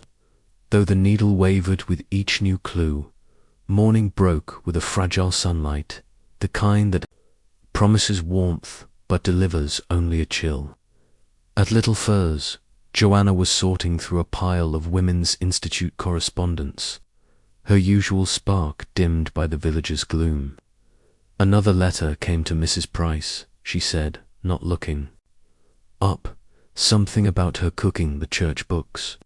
She's furious, but you can see it's wearing her down. Everyone's on edge, Jerry. Even the postman looks like he's expecting a bomb in the mail. Her words, half joking, carried a truth that gnawed at me. The poison pen was a spectre, haunting Lymstock's every doorstep, and its shadow grew. Longer with Agnes's death, I resolved to follow Miss Marple's latest advice, to observe the small things, glances, absences, routines that might betray the killer. But first, I needed to ground myself in the village's shifting currents. I set out for the high street, where the market was a pale imitation of its former bustle. Stalls stood half-stocked, vendors exchanging wary nods instead of banter. Mrs. Cleat, at her butcher's counter, sliced meat with a ferocity that spoke of pent-up rage. Her latest letter accusing her of short-waiting customers still the talk of the square. Mr the chemist hovered in his shop's doorway, his spectacles glinting as he scanned passers-by, as if searching for the poison pen among them at the post office. Miss Ginch was sorting mail with a nervous energy, her eyes darting to the door each time it creaked. I asked if any new letters had surfaced, and she shook her head, her voice barely above a whisper. Not today, thank heaven. But I check every envelope now, Mr Burton. It's like handling snakes.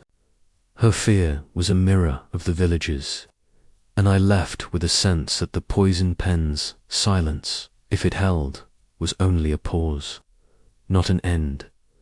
My next stop was the vicarage, where I hoped to find Miss Marple and share my latest thoughts.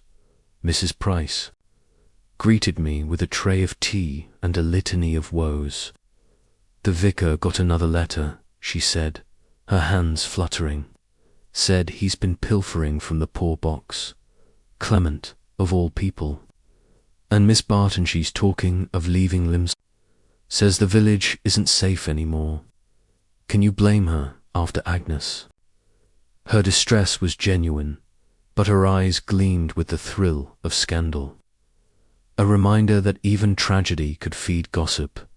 Miss Marple was in the garden, tying back a climbing rose with deft fingers. Her shawl slipped as she worked, revealing a frailty that belied the steel in her gaze.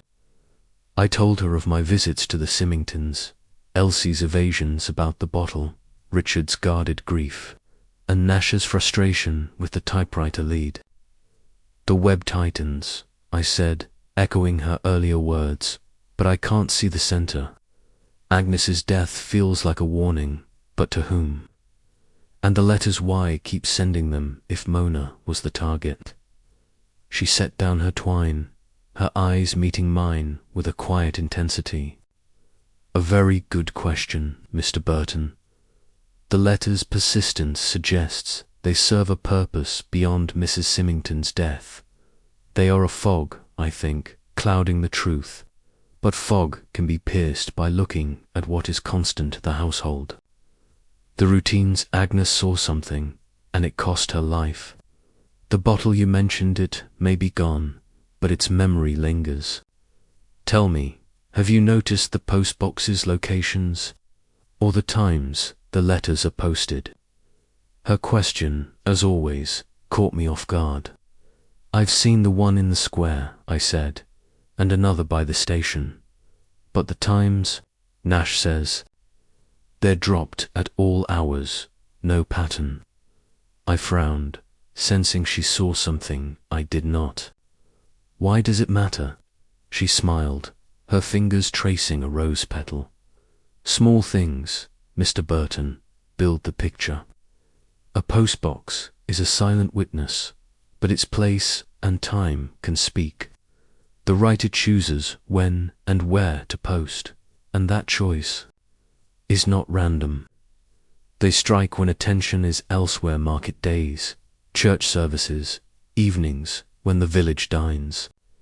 It suggests knowledge, intimacy with Lymstock's pulse. She paused, her gaze distant. In St Mary Mead we had a similar trouble once. The letters came at dusk, when folk were at supper. It was a clue, you see, to the writer's habits. Her story, though brief, sparked a new angle. The poison pen was not just cruel, but calculating, their movements timed to evade notice. I resolved to map the post boxes myself, to watch for patterns Nash might have missed.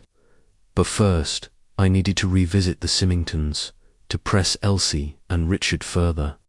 As Miss Marple had urged, the Simington house stood sombre under a sky, now heavy with clouds, its elegance marred by an air of neglect. Richard was out, Elsie told me, meeting clients in town, but she welcomed me into the parlour, her hands smoothing her apron with a nervous gesture. "It's kind of you to call," she said, offering tea. Mr Simington's been so busy, and the boys still away. It's lonely here." Her voice was soft, but her eyes, usually so clear, seemed clouded, as if she carried a private burden. I asked about Agnes, hoping to stir a memory. "You said she was jittery before she disappeared. Did she ever mention anything specific about Mona's death? A person, perhaps, or something in the house?" My tone was gentle, but Elsie's hands tightened around her cup. "Nothing clear," she said, her voice measured. She was upset, like we all were. Mrs Simington's death was a shock, and Agnes she took it hard. I think she felt guilty. Maybe, for not noticing how unwell Mrs Simington was. Her words were plausible, but her hesitation suggested more. I pressed, mentioning the bottle again, and her eyes flicked to the sideboard, now bare. "I told you, I didn't see anything unusual," she said, a touch sharply. "The kitchen's full of things, bottles, jars." Agnes might have been confused. She was young, you know, and fanciful. Her dismissal was firmer this time, and I sensed a wall, not just of ignorance, but of intent. Elsie, I realized, was not merely a bystander. She was guarding something, whether for herself or another. Before I could probe further, the door opened and Richard entered, his coat dusted with rain. "Burton," he said, nodding. "Didn't expect you. Any news?" His tone was polite but weary, and I saw the strain of the past weeks in his sunken cheeks. I mentioned Agnes's murder, asking if he'd recalled anything new. He shook his head, sinking into a chair. "It's a nightmare. First Mona, now this. I keep thinking if I'd watched Mona closer, or kept Agnes safer." His voice broke, but his eyes, meeting mine, held a flicker of calculation, as if he measured my intent. I left the house with a sense of progress, however slight. Elsie's defensiveness, Richard's guarded sorrow, they were threads, thin but tangible. As I walked back to Little Furze, rain began to fall, a soft patter that matched the rhythm of my thoughts. The post boxes, Miss Marple had said their times and places. I detoured to the square, noting the red pillar's position, its slot facing the bustling market. The station box, farther out, stood by a quiet lane, less trafficked but still accessible. If the writer timed their drops, as Miss Marple suggested, they knew Lymstock's habits, intimately a villager, not a stranger. Joanna greeted me with news of another letter. This one slipped under our door, accusing me of prying into the Simingtons' affairs. "Cheeky, isn't it?" she said, holding it up. "They're watching you, Jerry. You're getting close." Her tone was light, but her eyes were serious, and I felt a prickle of unease. The letter, typed in the familiar jagged capitals, was a warning, its words sharper than before. I burned it, but its message lingered. The poison pen knew my movements, and they did not like my curiosity. That evening, I dined with the Griffiths, hoping Dr. Griffith's bluntness might yield a new perspective. His sister, Amy, a wiry woman with a sharp tongue, joined us, her presence a contrast to her brother's reserve. Over roast lamb, Amy dismissed the letters as small-town spite, but her bravado faltered when I mentioned Agnes. "Horrible business," she said, her fork pausing. "That girl didn't deserve it. Makes you wonder who's next." Dr. Griffith, silent until then, snapped, "No one's next if people stop poking their noses in." His vehemence startled me, and I wondered if the letters had struck a nerve or if he, too, hid a secret. After dinner, I walked to the police station, where Nash was reviewing reports by lamplight. I shared Miss Marple's theory about the postboxes, and he nodded, though his face was sceptical. "We've watched the boxes. but it's hard to catch someone dropping a letter without staking out every one. Still, I'll have my men note the times closer. As for Agnes, we've got nothing new, no weapon, no witnesses. The typewriter's still our best lead, but it's a needle in a haystack. He showed me a sample letter, its uneven type matching the Underwood's quirks, and I left with a sense that the truth was close, yet maddeningly out of reach. The next morning, I found Miss Marple at the church, polishing the lectern with a soft cloth. Her calm was a bomb, though her eyes, meeting mine, held a spark of urgency. I told her of the new letter, Elsie's evasions, Richard's calculated grief, and my observations of the postboxes. "You're doing well, Mr Burton," she said, her voice low. "The poison pen is clever, but they cannot hide forever. The letters are a distraction, I believe. From Mrs Simington's, Death and Agnes's. The bottle, the tea, the timing, they point to a plan, not a whim. And the household is the key." She set down her cloth, her gaze piercing. "Consider Mr Simington's life before and after his wife's death. A solicitor, bound by duty, perhaps trapped by a marriage that chafed. Miss Holland, loyal and lovely, is a presence he cannot ignore. And Agnes, her eyes saw what others missed. The letters keep the village in chaos, but the real crime is quieter, more personal. Look to the heart of the house, Mr Burton, and be cautious the spider does not like its web disturbed." Her words, as ever, were a map through the maze. I asked if she suspected Richard or Elsie. "I suspect what the facts suggest," she said, smiling. "But facts are like stitches alone, they mean little. Together they form a pattern. Watch the postboxes, yes, but also the people, who moves when others do not, who is silent when they should speak. The truth is there, waiting for your eyes." I left the church with a fire kindled in me.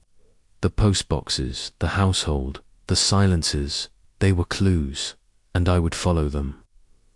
That afternoon, I mapped the village's postboxes, noting their proximity to key spots. The square, alive with market crowds. The station, quiet but visible. A third by the mill, secluded but near Agnes's last route. If the writer timed their drops, as Miss Marple suggested, they were someone who blended into Lymstock's rhythm, a villager, perhaps even a familiar face. As evening fell, I sat with Joanna, sharing my findings. She listened, her face pale but resolute. "You're close, Jerry," she said, pouring tea, "but it's dangerous. That letter today, it wasn't just spite. They're scared of you." Her fear, though unspoken, was real, and I felt it, too. The poison pen was no mere prankster, but a killer, their pen a prelude to violence. I thought of Miss Marple's spider, lurking in its web, and vowed to find it before it struck again. Chapter 8. The motive unfolds. The air in Lymstock had grown taut, as if the village held its breath, waiting for the poison pen's next strike.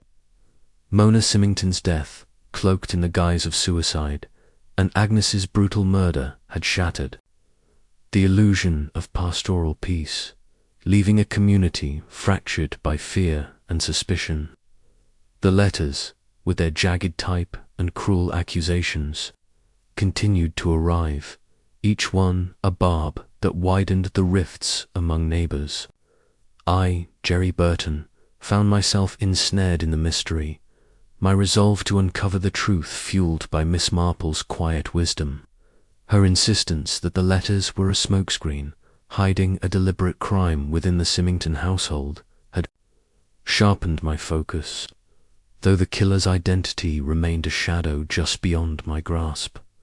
Morning dawned with a sullen sky, clouds piling over the hills like unspoken threats.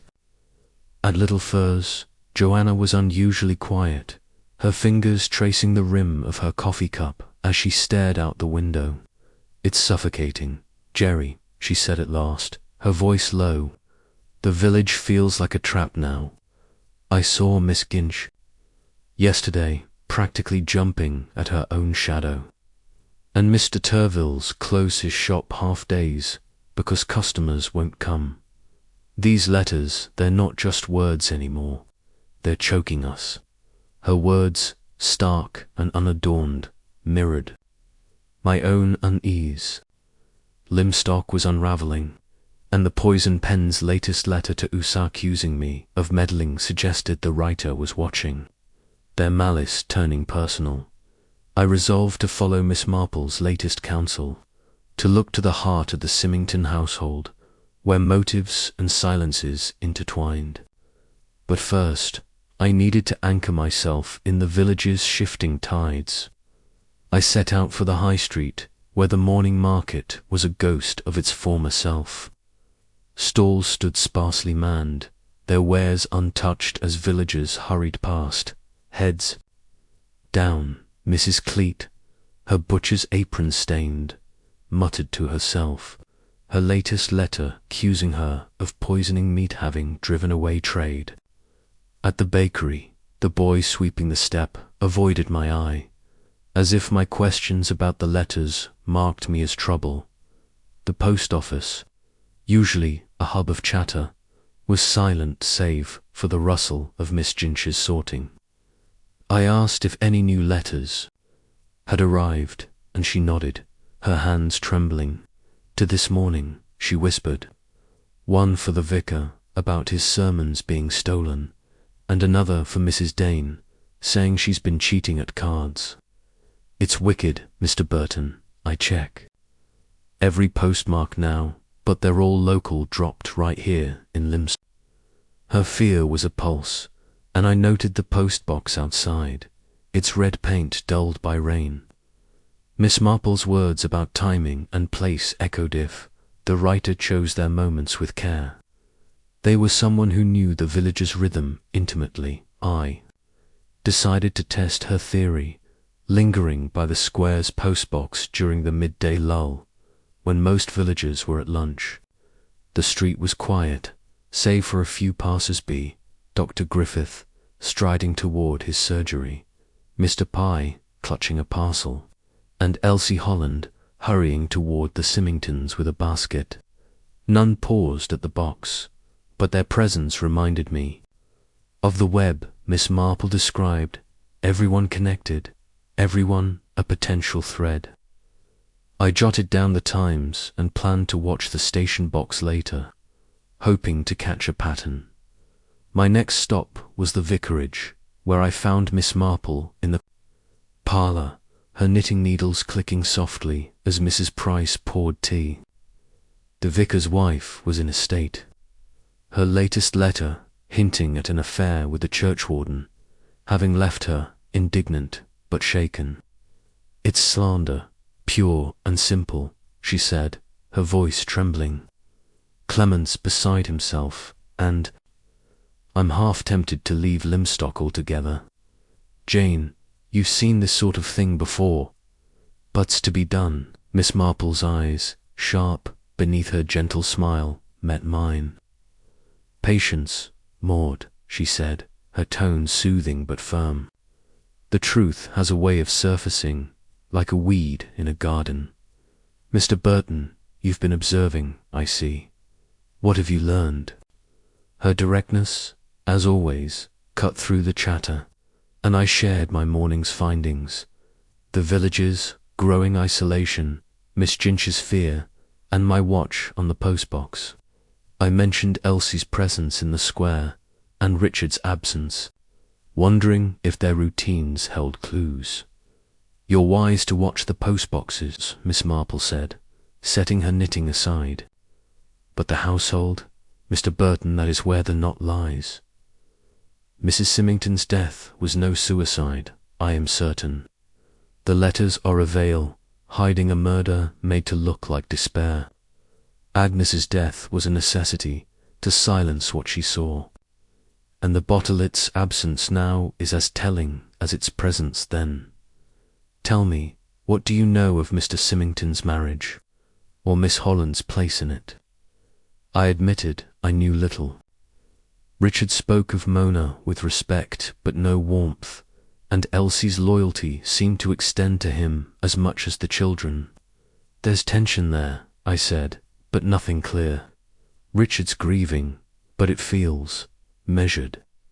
Elsie's protective, maybe too much. Miss Marple nodded, her gaze distant but piercing. Marriages, Mr Burton, are like houses polished on the outside, but within the cracks show. A solicitor, bound by duty, may chafe at a wife who no longer suits. A governess, young and devoted, may see more than her role allows. And the letters, they keep the village distracted, while the real crime is personal, domestic. Consider who gains from Mrs Simington's death, not just in freedom, but in power, in security. Her words, though cryptic, lit a spark.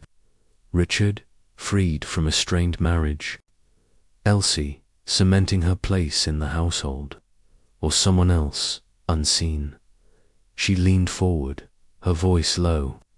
I once knew a case in St Mary Mead where letters hid a murder. The victim was a wife, the killer someone close, using slander to mask. Their motive? The letters stopped when the truth came out, but not before blood was shed. Watch Mr Simington, Mr Burton, and Miss Holland. Their silences are louder than their words, and the postboxes keep watching. The writer's habits will betray them. Her advice, as ever, was a beacon.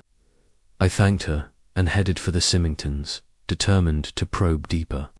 The house, its Georgian lines softened by ivy, seemed to watch me as I approached. Elsie answered the door, her face pale but composed. Mr Simington's in his study, she said, leading me inside. He's been working late, trying to keep busy. It's all we can do, isn't it? Her voice was steady, but her hands, smoothing her skirt, betrayed a flicker of nerves. In the study, Richard sat at a desk piled with papers, his eyes shadowed by fatigue. Burton, he greeted, setting aside a pen. You're a regular visitor. Now, any word on Agnes's killer? His tone was polite but strained, and I saw the toll of the past weeks in his slumped shoulders. I mentioned the ongoing search, then shifted to Mona, asking if he'd recalled anything new about her final day. She was quiet, he said, his gaze fixed on a blotter, more than usual. That letter about her and Elsie, it hurt her, I could tell. I should have burned it before she saw it, but she was so private, I didn't think. His voice trailed off, and I noted the guilt in his pause. Was it for failing Mona, or for something deeper? Miss Marple's question, who gains, echoed, and I wondered if Richard's grief masked relief, or even complicity. I asked about Elsie, framing it as concern for the household. She's been a godsend, Richard said, a faint warmth in his voice. Keeps things running, looks after the boys when they're back. Mona relied on her, and now I do. His praise was measured, but his eyes softened, and I sensed a bond. Beyond employer and governess, could the letter's accusation, tying Mona to Elsie, have been a misdirection, hiding a different attachment? Elsie joined us, bringing coffee, her presence a quiet counterpoint to Richard's tension. I asked her about Mona's habits, hoping to stir a memory. She loved her tea, Elsie said, her voice soft. Always took it in the drawing room, alone, after lunch. That day, I brought the tray myself. Agnes was busy. I didn't see the letter until later, when she stopped, her eyes glistening, and I believed her sorrow, though I wondered if she'd seen more than she admitted. I left the house with a sense of progress, however slight. Richard's guarded warmth, Elsie's careful answers, they were pieces, if I could fit them together. As I walked back to the square, rain began to fall, a soft drizzle that blurred the village's edges. I paused by the postbox, noting its position near the bustling tea shop, and resolved to watch it during the evening rush, when villagers gathered for gossip and scones. That afternoon, I visited Superintendent Nash, hoping for a breakthrough. His office was a clutter of files, his face etched with frustration. "We're chasing ghosts," he said, tossing a report aside. "The typewriters are Match Underwood, same as Simington's pies, and the vicarages, but no prints. No witnesses. Agnes's killer left nothing. No weapon, no tracks. And the letters keep coming, like they're taunting us." He showed me a new one, accusing the blacksmith of sabotaging ploughs, its type as jagged as ever. I shared Miss Marple's theory about the postboxes, and Nash nodded, though his skepticism remained. "We've got men watching when we can, but it's a needle in a haystack. Still, I'll log the times you mentioned. If there's a pattern, we'll find it." I mentioned Elsie's role in preparing Mona's tea, and he raised an eyebrow. "Interesting. If the cyanide was in the tea, and Elsie handled the tray, but she's got no motive, far as we know. Simington's the one who benefits, free to move on, but he's clean, or clever." His words sharpened my suspicion of Richard, though Elsie's evasions lingered, too. I left the station and headed for the vicarage, where Miss Marple was arranging hymnals, her movements calm, amid the village's storm. I told her of my talk with Richard and Elsie, the postbox watch, and Nash's stalemate. Her eyes, bright with thought, met mine. "The motive unfolds, Mr Burton," she said, setting down a book. "Mrs Simington's death was a murder, I am convinced, and Agnes's was its echo. The letters are a screen, hiding a crime rooted in the household. Mr Simington gains freedom, perhaps more than he admits. Miss Holland's loyalty may be to him, not just the children, and that loyalty could blind her or bind her. The tea tray, prepared by her hand, is a link we cannot ignore. And the letters, they continue to distract, to keep the villagers' eyes on shadows." She leaned forward, her voice a whisper. "In St Mary Mead, I saw a case where a murder was hidden by gossip, spread by the killer to muddy the waters. The truth lay in the victim's routine, cup of tea taken daily, poisoned by a hand trusted. Look to Mona's habits, Mr Burton, who knew her tea was her solace, who could approach that tray unnoticed. And the postbox's your watch is wise. The writer's rhythm will betray them. Her words were a spark, igniting new questions. Mona's tea, Elsie's tray, Richard's gain, they pointed to a domestic crime, intimate and calculated. I asked if she thought Elsie could be involved. "I think," she said, smiling, "that everyone is involved until the facts say otherwise. Miss Holland is young, but youth does not preclude cunning. Mr Simington is reserved, but reserve can hide ambition. Watch them and trust your instincts. The truth is close, Mr Burton, but it is sharp. Handle it with care." I left the with a fire in my chest, determined to watch the postboxes and probe the household further. That evening, I stationed myself near the square's postbox, hidden by the tea shop's awning. Villagers passed Mrs Price, arm in arm with the vicar, Dr Griffith hurrying home, and Elsie again posting a letter with a quick glance round. Her movement was casual, but her haste intrigued me. Was she mailing for Richard or for herself? I noted the time, 6 o'clock, when the square was alive with chatter, and planned to check the station box next. As night fell, I sat with Joanna, sharing my day's work. She listened, her face pale but resolute. "You're stirring the nest, Jerry," she said, pouring wine. "That letter to Hewitt's a warning. Be careful, or you'll be the next, Agnes." Her fear, though unspoken, was real, and I felt it too. The poisoned pen was a spider, its web tightening around Lymstock, and I was determined to find its heart before it struck again. Chapter 9. The trap. The air in Limstock had thickened with a tension that no autumn breeze could dispel, as if the village itself were bracing for the poisoned pen's next blow. Mona Simington's death, staged as a suicide, and Agnes's murder, a brutal silencing, had left scars that no amount of gossip could heal.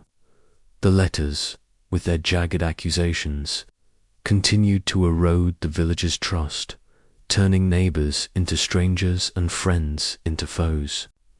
I, Jerry Burton, found myself caught in a web of clues and suspicions, guided by Miss Marple's quiet insistence that the truth lay within the Simington householder, truth masked by the letter's chaos.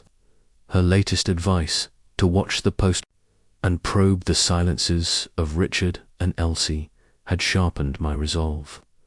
Though the killer's identity remained a shadow, flickering just out of reach, morning broke with a drizzle that blurred Lymstock's edges. The cottages and lanes softened into a watercolour of grey.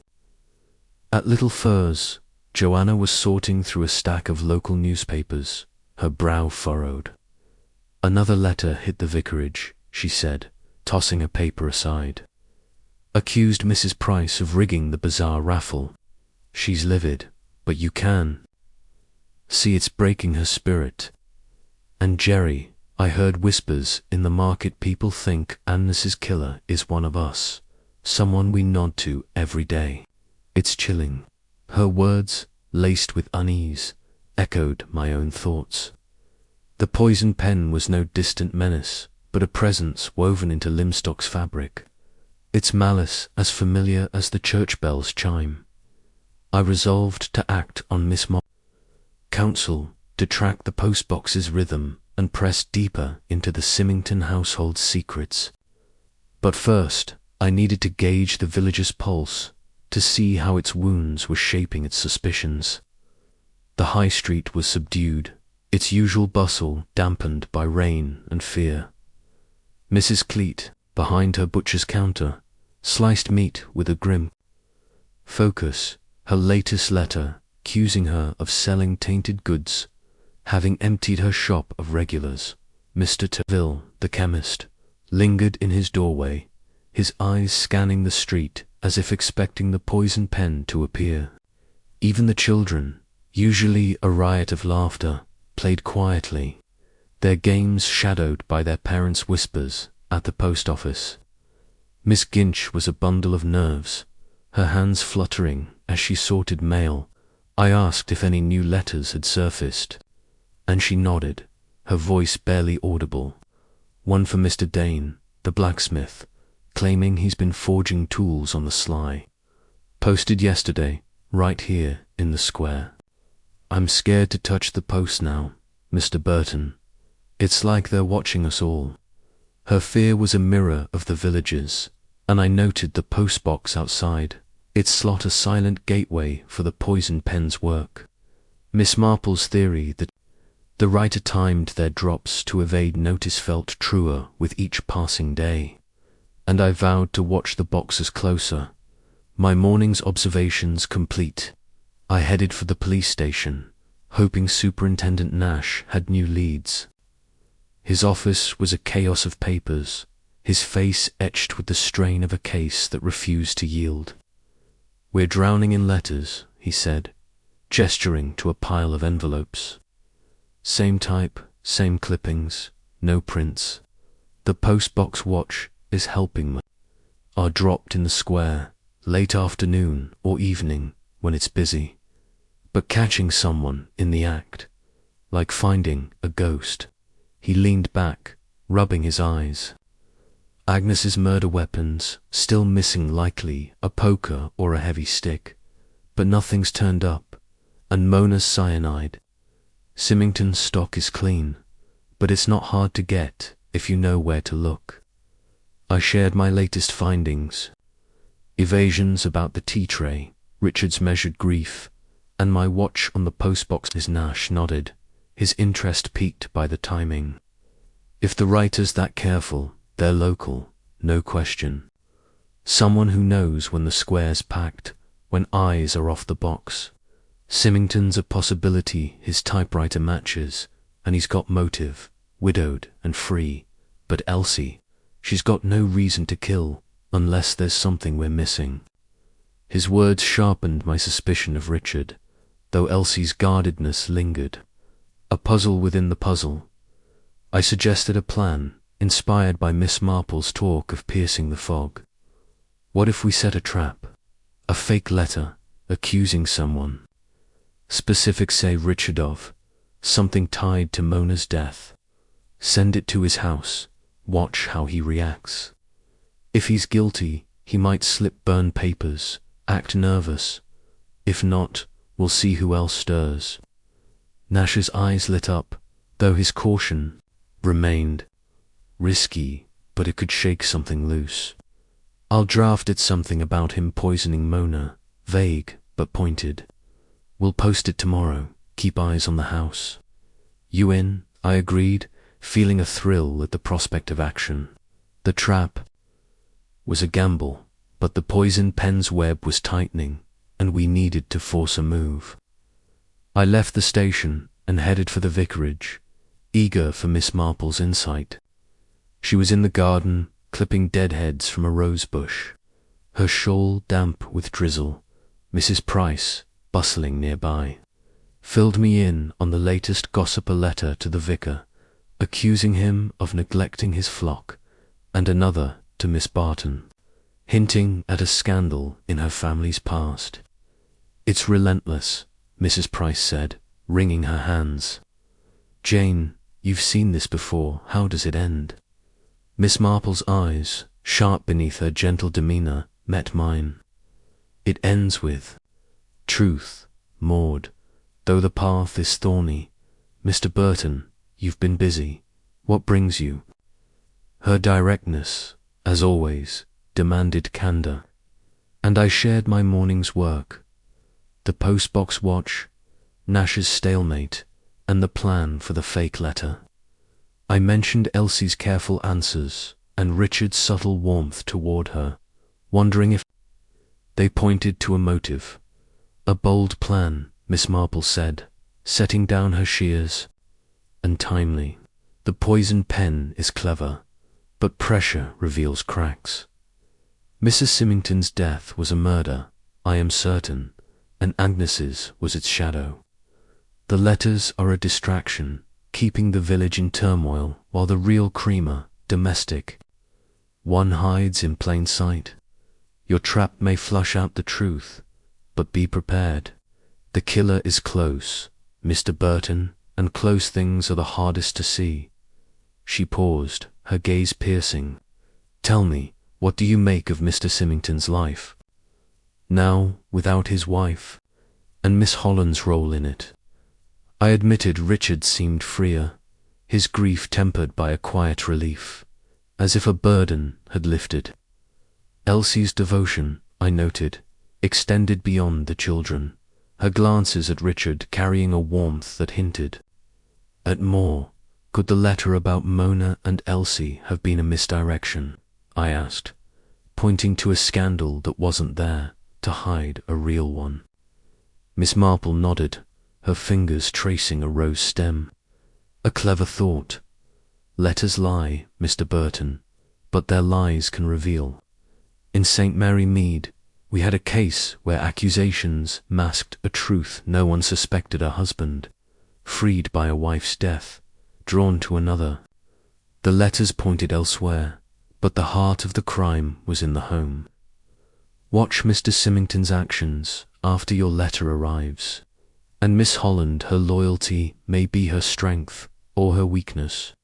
The tea tray, prepared by her hand, is a thread we must not drop. Her words, as ever, were a map through the maze. I asked if she thought the trap would work. It will stir the waters, she said, smiling. But the fish you catch may not be the one you expect. Keep watching the post boxes and note who moves when the village is still. The writer's habits are their weakness, and your eyes are sharp. She returned to her roses, her calm a contrast to the fire she'd kindled in me. That afternoon, I watched the station post box, a lonely sentinel by the quiet lane. Few passed Dr. Griffith, heading to a call, Miss Ginch posting a parcel, and a boy on a bicycle, too young to be the pen. I noted the time, 4 o'clock. When the village naptand added it to my log. The pattern was emerging. The square box for busy hours, the station for quieter ones. The writer was careful, but not invisible. Back at Little Furs, Joanna shared a discovery that quickened my pulse. While tidying the attic, she'd found a small diary tucked in a trunk of Miss Barton's old papers. "It's Mona's," she said, handing it to me. "Must have been left when they rented the house.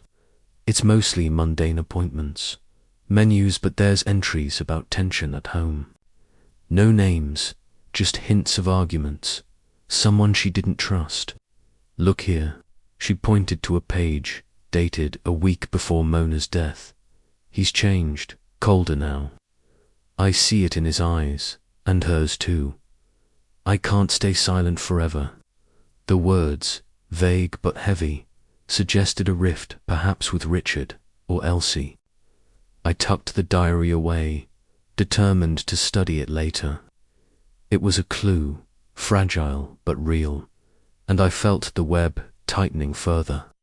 That evening, Nash confirmed the fake letter was ready, typed on an underwood, accusing Richard of poisoning Mona to hide a financial scandal. "We'll post it tomorrow," he said, his voice low. "My men will watch the house, but you know Simington best. Keep your eyes peeled." The next morning, I stationed myself near the Simingtons' house, blending into the square's bustle. The postman delivered the letter at 10, and I watched the windows for signs of reaction. Elsie appeared first, collecting the mail with a frown, then vanished inside. Richard, home from an early meeting, was in his study, his silhouette visible. Through the glass, minutes passed, then an hour. I saw Elsie leave for the market, her face pale, her basket clutched tightly. Richard remained inside, but smoke rose from the chimney fire in this mild weather. I noted it, my pulse quickening. That afternoon, I visited the Simingtons, under the guise of checking on Richard. Elsie answered, her eyes red, as if she'd been crying. "It's been a hard day," she said, leading me to the parlour. Another letter came, worse than the others. "Mr Simington's upset, but he won't talk about it." Her voice trembled, and I wondered if she'd read the accusation, or if she suspected its truth. Richard joined us, his face drawn but controlled. "Burton," he said, his tone flat, "you've a knack for timing. Another damned letter today, accusing me of—" "Nonsense, I burned it, but it's getting to me." His admission, though guarded, was a crack in his armour, and I noted the ash in the grate, the faint smell of charred paper. Had he burned more than the letter documents, perhaps, or evidence? I asked about Mona, framing it as concern. Did she ever mention feeling unsafe? The diary Joanna found it hints at trouble at home. Richard's eyes narrowed, but he shook his head. Mona was private. If she was troubled, she kept it to herself. That diary's probably just her moods. She was fanciful, sometimes. His dismissal was too quick, and I sensed he knew more than he let on. Elsie, pouring tea, added, Mrs Simington was quiet, but she never spoke of danger. The diary might be old, from before I came. Things were calmer lately. Her words were smooth, but her hand shook, spilling a drop of tea. I thanked them and left, convinced the letter had stirred something, guilt, fear, or both. That evening, I met Nash at the station, sharing my observations. Simington's burning papers, I said, and Elsie's rattled. The trap's working, but I don't know what we've caught. Nash nodded, his face grim. My men saw him at the fire too. And Elsie, she was at the postbox this afternoon. Posting something. Could be nothing, but we'll check. Keep watching. Burton, we're close. I returned to the vicarage, where Miss Marple was mending a hymn book, her fingers steady as her gaze. I told her of the trap, Richard's reaction, Elsie's nerves, and the diary's hints. A fine net you've cast, she said, her voice low. The diary is a thread, Mr Burton, but a strong one. Mrs Simington feared someone close, her husband, perhaps, or another. The letter you sent has stirred the waters, and the ripples will show the truth. Watch Mr Simington's silences, and Miss Holland's fears. The killer is in that house, I believe, and your trap may draw them out. She set down her needle, her eyes bright. In St Mary Mead, we once caught a killer with a letter not unlike yours. It accused the guilty, and their panic betrayed them. But be wary, the poison pen is cornered, and cornered creatures strike. Her warning, soft but sharp, sent a chill through me. I thanked her and left, the rain now a steady drum, matching the pulse of my thoughts. As I walked home, Lymstock's lamps flickered, their light frail against the dark. The trap was set, the web trembling, but the spider remained hidden. Richard's fire, Elsie's tears, Mona's diary, they were clues, pointing to a crime born of intimacy, not chance. I thought of Miss Marple's words, the truth is close, but it is sharp and braced for what the next day might reveal, knowing the poison pen's fangs were still bared. Chapter 10. The confession. The rain that had drenched Lymstock through the night left the village sodden, its cobbled lanes glistening under a sky reluctant to clear. The poison pen's letters, relentless in their malice, had woven a net of fear and distrust, ensnaring the community in a web where every word was suspect. Mona Simington's death, dressed as suicide, and Agnes's murder, a stark silencing, had raised the stakes, transforming idle gossip into a hunt for a killer. I, Jerry Burton, felt the weight of the mystery pressing harder, my every step guided by Miss Marple's quiet insistence that the truth lay in the Simington household, hidden beneath layers of routine and deception. The trap, a fake letter, accusing Richard of poisoning Moyna, had stirred the waters, and now I watched for the ripples, hoping they would reveal the spider at the web's heart. Morning broke with a damp chill, the air heavy with the scent of wet earth. At Little Furze, Joanna was unusually subdued, her fingers tracing the edge of a teacup as she stared at the rain-streaked window. The village is holding its breath, Jerry, she said, her voice low. I saw Mrs Cleat in the square yesterday, muttering about curses, and Miss Ginch won't even look at the postbox anymore. That letter you and Nash sent it got everyone on edge. What if it backfires? Her concern, though softened by her usual bravado, was real, and I shared it. The trap was a gamble designed to provoke, but the poison pen was no ordinary. Folk clever, watchful, and deadly. I resolved to follow the ripples, to observe Richard and Elsie closely as Miss Marple had urged, and to delve deeper into Mona's diary, which hinted at a domestic rift. But first, I needed to gauge the village's mood, to see how the trap had altered its currents. The high street was quiet, its usual hum muted by the rain.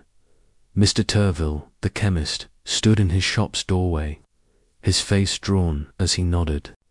To passers-by, his latest letter, accusing him of selling expired tonics, having thinned his custom. Mrs. Dane, the blacksmith's wife, hurried past, her umbrella low, as if shielding herself from more than the weather. A new letter Joanna had heard had claimed she'd been pilfering from the church collection, a slander that stung her pride. At the post office, Miss Ginch was sorting mail with a tremor in her hands, her eyes darting to the door. I asked if any new letters had arrived, and she shook her head, her voice a whisper. Not today, thank goodness. But after that one to Mr. Simington yesterday, Mr. Burton, it's like a storm's coming. I saw Miss Holland posting something this morning, looked like she was in a hurry. Makes you wonder. Her words pricked my interest. Elsie, posting again. I noted the time, recalling Miss Marple's emphasis on the postbox's rhythm, and resolved to check the squares box during the evening rush. My next stop was the police station, where Superintendent Nash was sifting through reports, his desk a chaos of envelopes and coffee stains. "Your trap's got them rattled," he said, leaning back in his chair. "Simington was burning papers last night. My men saw it. And Miss Holland, she was at the postbox at 7, dropped something and scurried off. We're pulling the mail now, see if it's one of ours. But no new leads on Agnes's weapon or the cyanide source. The typewriters still are best be Tunderwood, same as Simington's, but no proof it's his." His frustration was palpable, but his eyes gleamed with the hunt, and I felt a surge of hope. The trap was working, if only to unsettle. I shared Miss Ginch's observation about Elsie and mentioned Mona's diary, its vague entries about a coldness at home. Nash raised an eyebrow. A diary, eh? Could be something, could be nothing. Simington's got motive widowed, free to start. Fresh, maybe, with that governess. But Elsie, she's loyal, but why kill? Unless she's covering for him or something else. His words echoed Miss Marple's, pointing to a domestic crime, and I left with a plan to confront Elsie, gently, about her postbox visit, before heading. To the Simingtons, I detoured to the vicarage, seeking Miss Marple's counsel. She was in the parlour, mending a lace tablecloth, her needles a soft rhythm against Mrs. Price's chatter about the latest letters, one to the vicar, accusing him of neglecting his duties, and another to Miss Barton, hinting at a hidden inheritance. "It's tearing us apart," Mrs. Price said, her hands wringing. "Jane, you've seen this sort of thing. What's the end game?" Miss Marple's eyes, bright with thought, met mine. "The end game, Maud, is truth, though it comes at a cost. Mr. Burton, your trap is bold. What have you seen?" Her directness, as ever, demanded honesty, and I recounted the morning, Nash's report of Richard's fire, Elsie's postbox visit, and the diary's cryptic hints. I mentioned my plan to question Elsie, hoping for her guidance, a wise move. She said, setting her needle down, "The trap has stirred the household, and Miss Holland's actions suggest unease. The diary is a key." Mr. Burton, Mrs. Simington's words, however vague, point to a fracture in her home. A husband grown distant, a presence she mistrusted, perhaps Miss Holland, perhaps another. The letters are a fog, hiding a murder rooted in that fracture. Your fake letter has pressed a nerve, but be cautious. The killer is cornered and cornered. Creatures are unpredictable. She paused, her gaze piercing. In St. Mary Mead, we once used a letter to flush out a killer. It accused the guilty, and their panic betrayed them. Watch Miss Holland's eyes, Mr Burton, and Mr Simington's silences. The truth is near. Her words, as always, were a beacon, though her warning chilled me.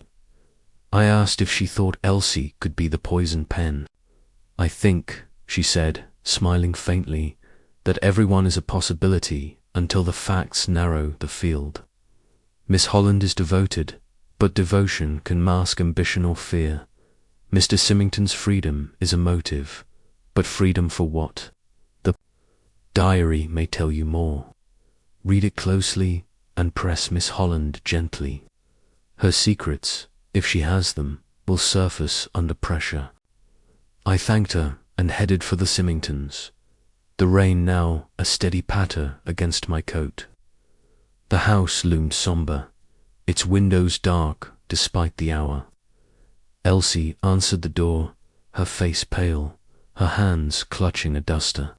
Mr Burton, she said, her voice tight. Mr Simington's out, but you're welcome to wait. It's been a trying day.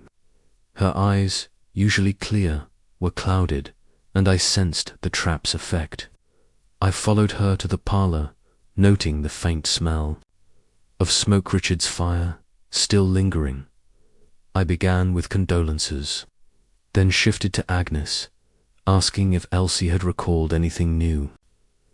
It's all so awful, she said, sinking into a chair. Agnes was quiet, but she'd been jumpy since Mrs Simington died. I thought it was grief, but now her voice trailed off, and I seized the opening, mentioning her postbox visit. Miss Ginch saw you this morning, posting something. Another letter, perhaps. You seem troubled. Her hands froze, the duster slipping to her lap.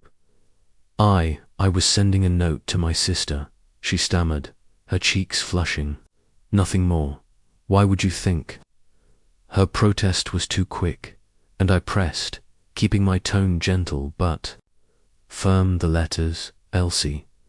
They're tearing Lymstock apart, and Agnes's death suggests someone's desperate. If you know anything about Mona, Agnes, or that tea tray, you need to say it. For your sake and the villagers. Her eyes widened, and for a moment I thought she'd bolt. Then, to my astonishment, she crumpled, tears spilling down her cheeks. I didn't mean any harm, she sobbed, her voice breaking.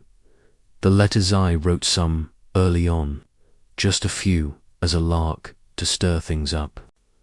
I'd read about a case in Netherby, thought it'd be fun. But they got out of hand.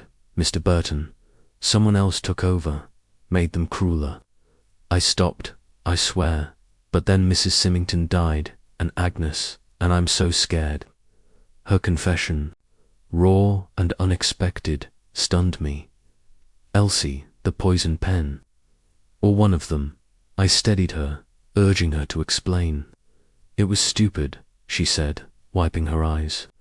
I typed a few in an old machine in the attic, not Mr Simington's, clipped words from papers, posted them in the square. But mine was silly about Mrs Cleat's cooking, Mr Pye's hats. Then others came, nastier, and I knew it wasn't me. I burned my typewriter ribbons, but I'm afraid whoever's doing it now knows I started it.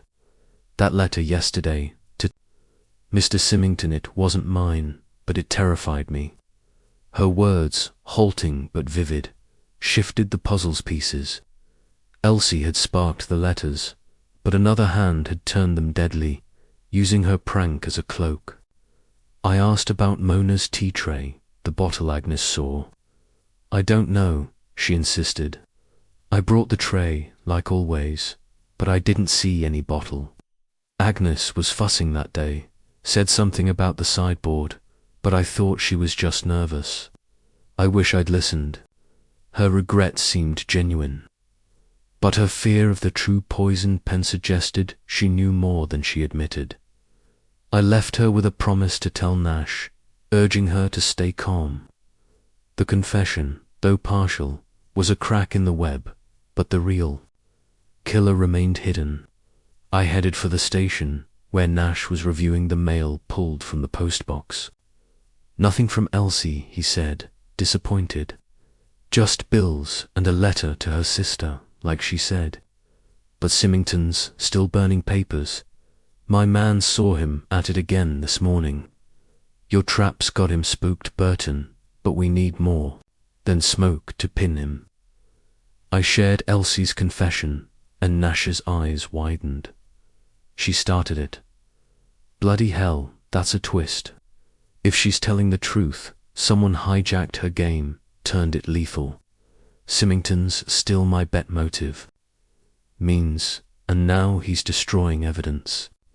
But Elsie's not clear yet. She could be lying to cover her tracks, or his.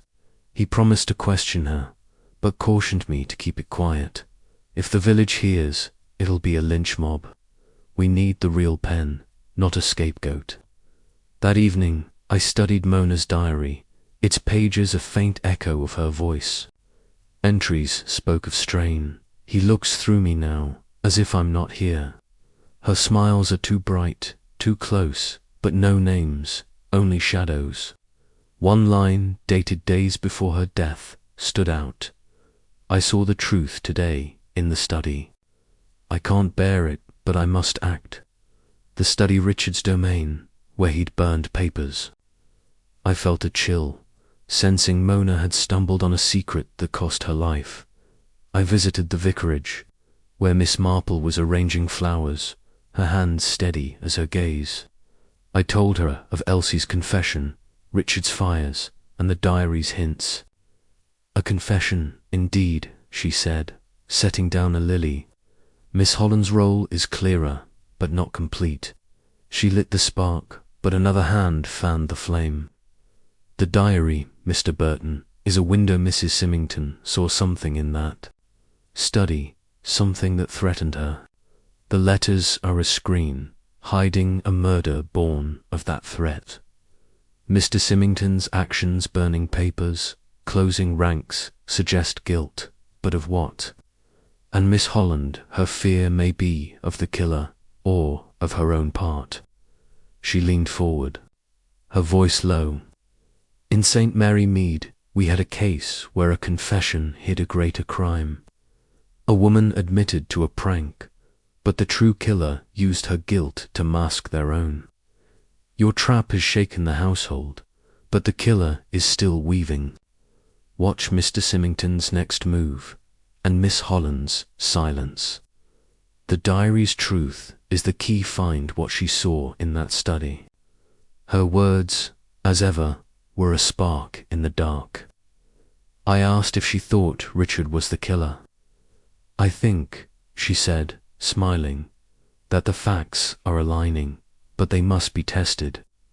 The study, the tea tray, the letters, rhythm, they point to a crime of intimacy planned with care.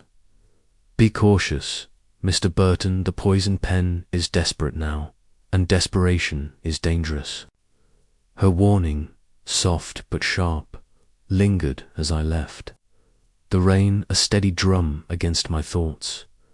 Back at Little Furs, Joanna listened to my account, her face pale. Elsie, a poison pen. It's wild, Jerry, but it fits her nerves, her quick glances. But if she's not the killer, who is? Richard? Someone else?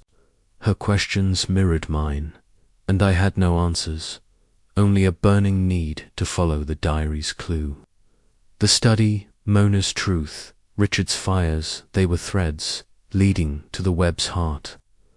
I thought of Miss Marple's spider, cornered, but cunning, and braced for the next move, knowing the poison pen's ink was far from dry. Chapter 11. The killer revealed the drizzle that had cloaked Lymstock for days, gave way to a brittle sunlight, casting long shadows across the village's lanes. Yet no light could pierce the dread that gripped the community, its heart bruised by the poisoned pen's relentless letters and the deaths they vowed Mona Simingtons staged as suicide, and Agnes's a brutal silencing.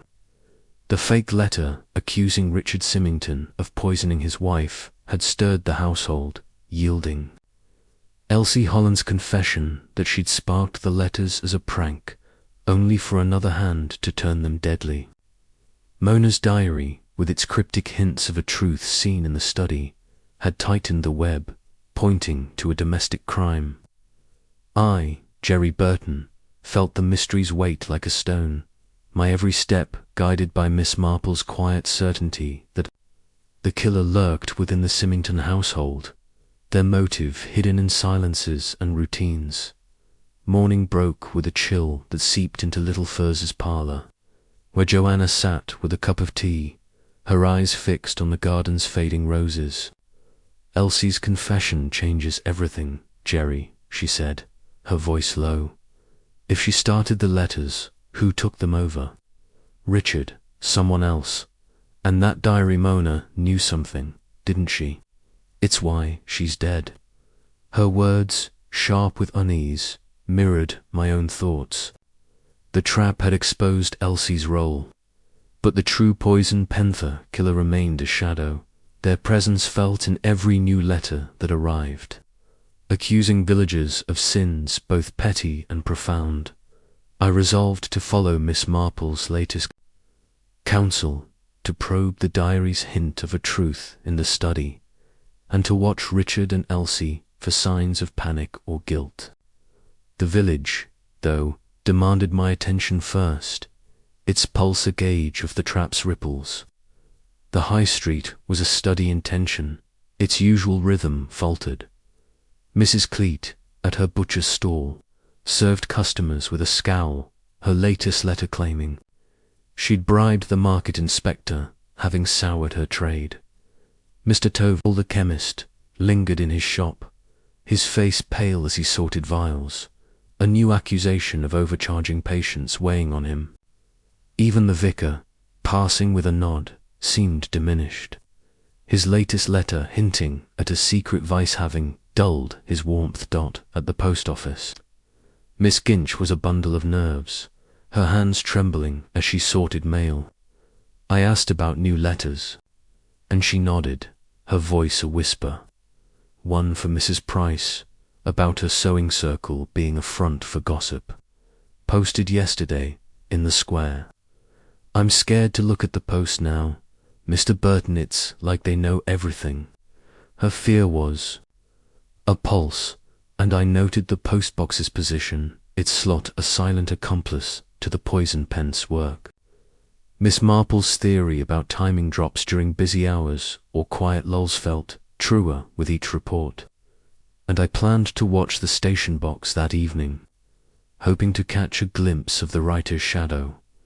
My next stop was the police station, where Superintendent Nash was poring over a stack of envelopes, his face etched with the strain of a case that defied resolution. "Elsie's confession's a start," he said, tossing a letter aside. "We've got her typewriter ribbons burned, like she said, but the type matches the early letters. The later ones, those sharper, nastier raw from a different machine. Likely Simingtons. He's still our man, Burton. That fire he's been stoking, my men saw him at it again last night, burning what looked like ledgers. Your trap's got him rattled, but we need proof." He leaned forward, his eyes keen. "We pulled Mona's diary from your description. Those entries, he's colder. Her smiles point to trouble at home. Simington's study. That's where we're looking next." I shared my plan to watch the postbox and press Richard about the diary's hint. Nash nodded, his voice grim. "Be careful. If Simington's our killer, he's desperate now. And Elsie, she's either a pawn or a player. Her posting yesterday was clean, just a letter to her sister, but she's jumpy. Could be she knows more than she's let on. His words sharpened my focus, and I left with a renewed sense of purpose, determined to confront the household's secrets head-on. Before heading to the Simingtons, I sought Miss Marple at the vicarage, craving her insight. She was in the parlour, knitting a child's scarf, her needles a soft counterpoint to Mrs Price's laments about the latest letters, one to Miss Burton, accusing her of hiding a criminal relative, and another to the blacksmith, hinting at a stolen apprenticeship. "It's a plague, Jane," Mrs Price said, her hands wringing. "How do we stop it?" Miss Marple's eyes, bright with thought, met mine. "By finding the source, Maud. Mr Burton, your trap has done well to shake. The web, what have you learned?" Her directness demanded candour, and I recounted Elsie's confession, Richard's fires, Nash's focus on the study, and the diary's cryptic entry about a truth seen there. I mentioned my plan to watch the postbox and confront Richard, hoping for her guidance. "A delicate moment," she said, setting her knitting aside. "Miss Holland's confession is a thread, but not the whole cloth." She lit the spark, but another hand turned it to murder. Mrs Simington's diary points to a secret in the studio document. Perhaps, or a moment witnessed. Mr Fires suggest he fears exposure, but of what? And Miss Holland, her fear may be of the killer, or of her own guilt. The letters, Mr Burton, are a distraction, keeping the village in chaos while a domestic crime, Mrs Simington's murder, and Agnes's, to cover it, hides in plain sight. She paused, her gaze piercing. "In St Mary Mead, we once found a killer through a diary's hinter wife, who saw her husband's betrayal and died for it. Look to the study, Mr Burton, and press Mr Simington gently. His reaction will speak louder than his words." Her words, as ever, were a spark in the fog. I asked if she thought Richard was the poison pen. "I think," she said, smiling faintly, "that the facts are aligning, but they must be tested. The study is the heart of this crime, and Mr Simington's actions, burning hiding point to a man with much to lose. Miss Holland's role is less clear. Her loyalty may blind her or bind her. Watch the postbox, yes, but also the household's rhythm, who moves when others are still. The killer is close, and your trap has made them restless." Her warning, soft but sharp, urged caution, and I thanked her. My resolve hardened. The Simington house stood sombre under the weak sun, its windows reflecting a sky now streaked with clouds. Elsie answered the door, her face pale, her hands twisting a cloth. "Mr Simington's in the study," she said, her voice tight. "He's been there all morning, working. That letter yesterday upset him terribly." Her eyes, red-rimmed, suggested tears, and I wondered if she feared Richard or the truth the trap had stirred. I followed her to the study, noting the faint smell of smoke and other fire. Perhaps Richard sat at his desk, papers strewn before him, his face drawn but composed. "Burton," he said, rising, "you're persistent. I suppose it's about that damned Lettermore nonsense, but it's wearing me down." His tone was weary, but his eyes, meeting mine, held a flicker of wariness. I offered sympathies, then shifted to Mona, mentioning the diary's entry about the study. "Joanna found it in the attic," I said, watching him closely. Mona wrote of seeing something Truth, she called it. Any idea what she meant? His hand paused on a pen, his jaw tightening. "Mona was fanciful," he said, his voice clipped. "She wrote all sorts of things, moods mostly. The study's just my work, nothing dramatic. If she saw something, it was her imagination. His dismissal was too swift, and I saw a bead of sweat on his brow, despite the cool room. I pressed, asking about the fires. "You've been burning papers, Richard. The letter accused you of poisoning Mona. Could someone think you're hiding something?" His eyes flashed, but he steadied himself. "I burn old files, Burton. Business, not secrets. That letter was vile, but it's lies. I loved Mona, whatever she wrote." His words were firm, but his hands trembled, and I sensed a crack in his armor. Elsie, hovering by the door, watched silently, her face a mask of anxiety. I thanked them and left, convinced Richard was concealing more than grief, and that Elsie's fear was tied to it. That evening I watched the station postbox, a lonely sentinel in the dusk. Few passed a farmer, a boy with a dog, but no one lingered. The square box I knew was busier, and I planned to watch it tomorrow, logging times as Miss Marple had urged. Back at Little Furze, Joanna shared a new letter slipped under our door, accusing me of bribing Nash. "They're scared, Jerry," she said, burning it. "You're too close." Her fear, though unspoken, was real, and I felt it too. The poison pen's gaze like a weight on my back. The next morning, Nash called me to the station, his face grim. "We searched Simington's study," he said, showing me a typed note found in a locked drawer.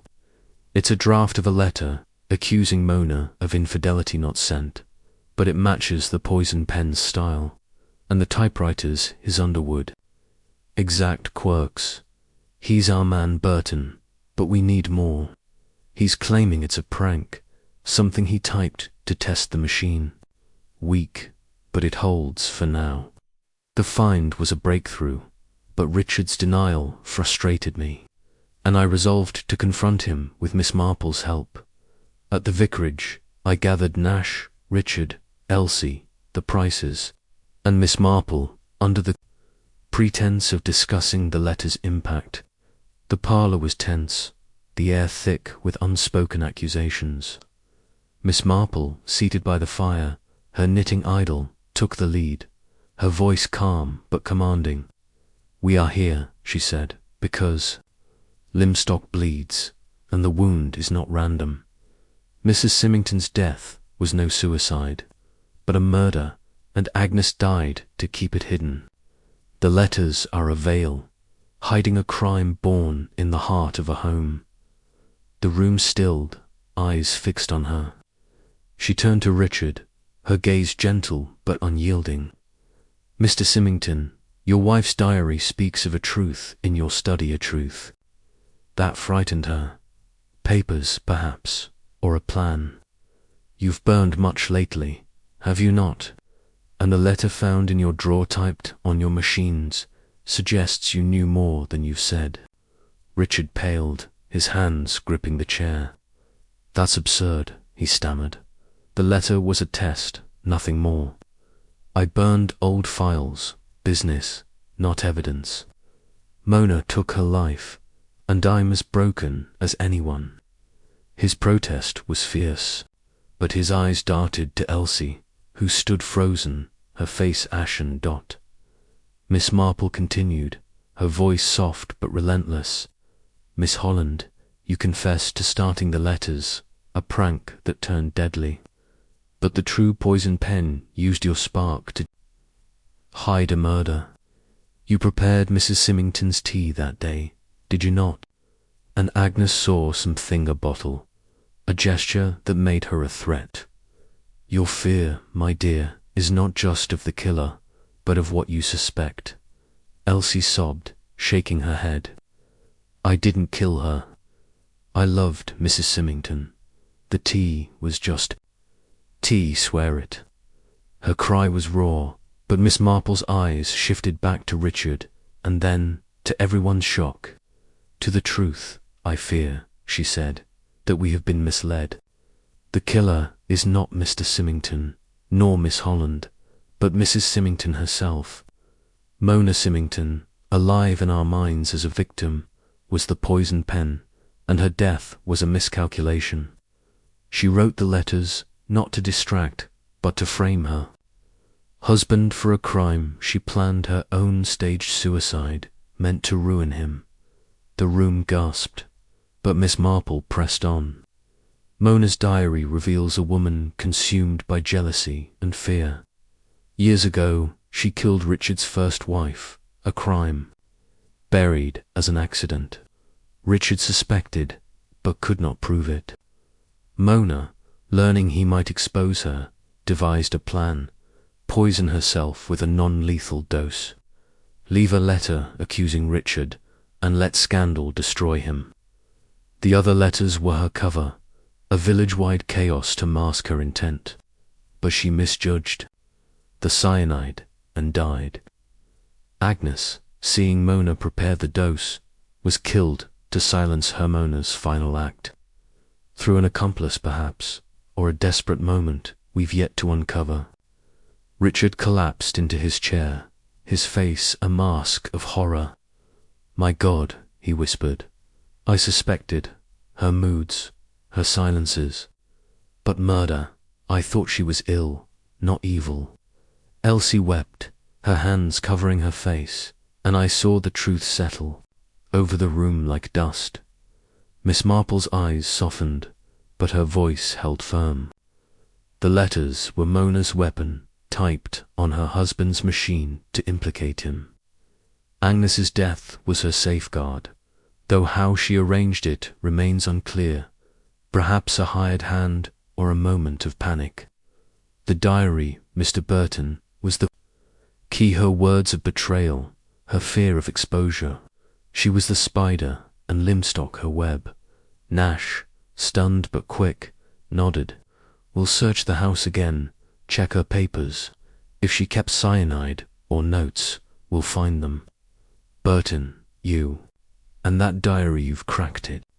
His praise was curt, but his eyes held respect, and I felt a surge of relief, tempered by the horror of Mona's scheme. As the group dispersed, Miss Marple took my arm, her touch light but steady. "A sad truth, Mr Burton," she said. "Evil hides in quiet places, but so does justice. Mona's plan failed, but her shadow lingers. Be kind to Mr Simington. He carries a heavy burden now." Her words, wise and gentle, closed the chapter, though the village's wounds would take time to heal. Chapter 12. The calm returns the revelation that Mona Simington was the poison pen. Her death a miscalculated murder disguised as suicide, settled over Lymstock like ash after a fire, silent, pervasive, and heavy with finality. The village, battered by weeks of venomous letters and the brutal loss of Agnes, seemed to exhale, its tension easing though its scars remained raw. Mona's scheme to frame her husband Richard through a staged death, using the letters as a chaotic veil, had unravelled, exposed by Miss Marple's quiet insight and the fragile clues of a diary, a typewriter, and a maid's fleeting glimpse. I, Jerry Burton, felt the mystery's weight lift, yet a somberness lingered, as if Lymstock's innocence had been a casualty of the truth. Morning dawned with a tentative clarity, the sky a pale blue that promised no rain.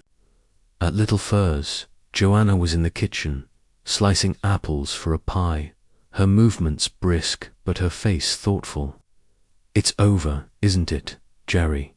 she said, pausing with knife in hand. "Mona, the letters, all of it, but it doesn't feel like a victory. The village is quiet, but it's wounded. I saw Mrs Price in the market, yesterday's relieved, but she keeps looking over her shoulder, like she expects another letter." Her words captured the mood I'd sensed, a relief, tempered by distrust, as if Lymstock could never fully reclaim its former ease. I nodded, my thoughts drifting to Miss Marple's final words. Evil hides in quiet places, but so does justice. Mona's cunning had nearly destroyed her husband and the village, but justice, in the form of a frail spinster's keen mind, had prevailed. Yet questions lingered. How had Mona arranged Agnes's death? Was there an accomplice, or had she acted alone in her final hours? I resolved to tie up these loose ends, to ensure the truth was whole before leaving Lymstock to heal.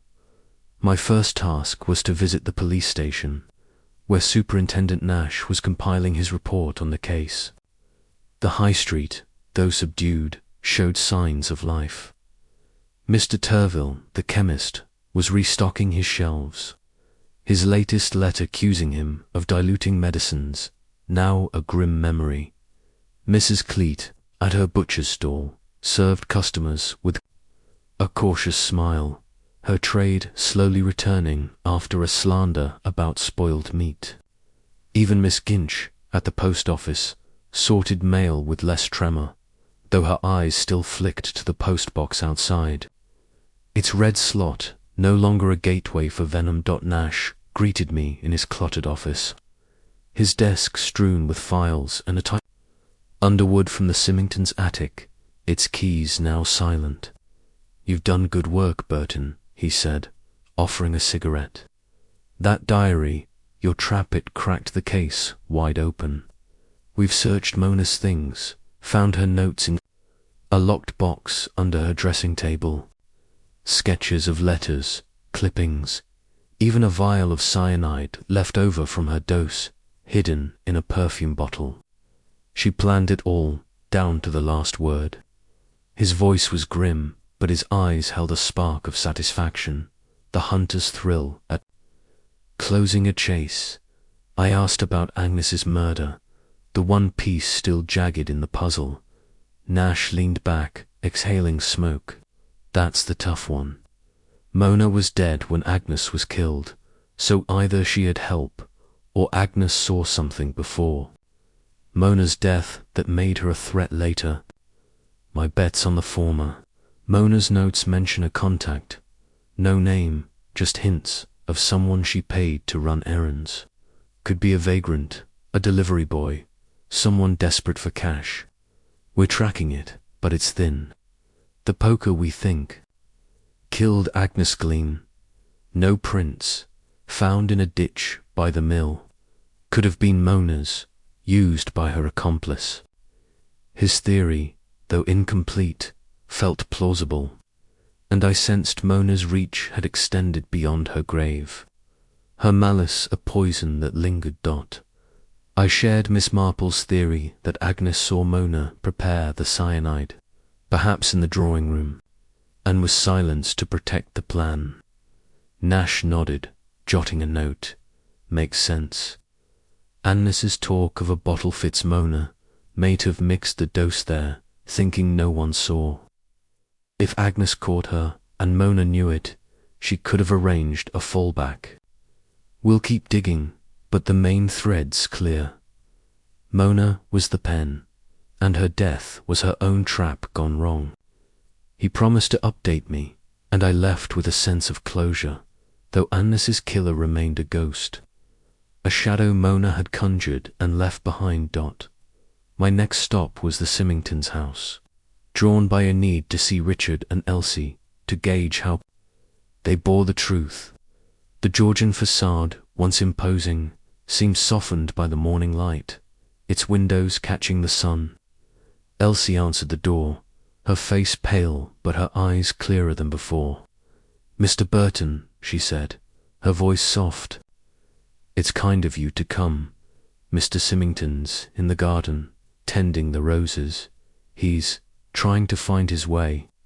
Her words carried a quiet strength, and I saw the weight of her confession, her role as the letter's spark had eased, though not vanished.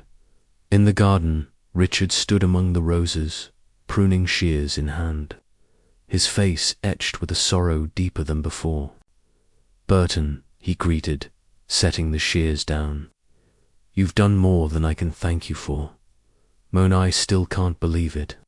Her jealousy, her fear of exposure, I suspected something, years ago, about my first wife's death, but I buried it. I should have faced it then. His voice broke, and I saw a man unmoored. His life's foundation cracked by the woman he'd loved. I asked how he'd cope with the boys and the villagers' whispers. Day by day, he said, his gaze distant. The boys will return soon. Tell them their mother was ill, not this. Elsie's staying, thank God. She's been my rock, more than I deserve. His gratitude for Elsie was plain. And I recalled Miss Marple's hint about her loyalty perhaps to Richard, not just the children. I wondered if Mona's jealousy had sensed a bond, real or imagined, and fueled her deadly plan. Elsie joined us, bringing lemonade, her movements graceful but subdued. The house feels different now, she said, pouring. Quieter, but not peaceful. I keep expecting another letter, even though I know it's over. Her fear, though fading, was real, and I asked if she'd recalled anything new about Agnes's last day, hoping for a clue to the accomplice. She shook her head, her eyes clouding. I wish I had. Agnes was nervous, kept glancing at the drawing room, but I thought it was just Mona's death. If I'd listened, her regret was raw, and I believed her innocence, though her early letters had lit the fuse.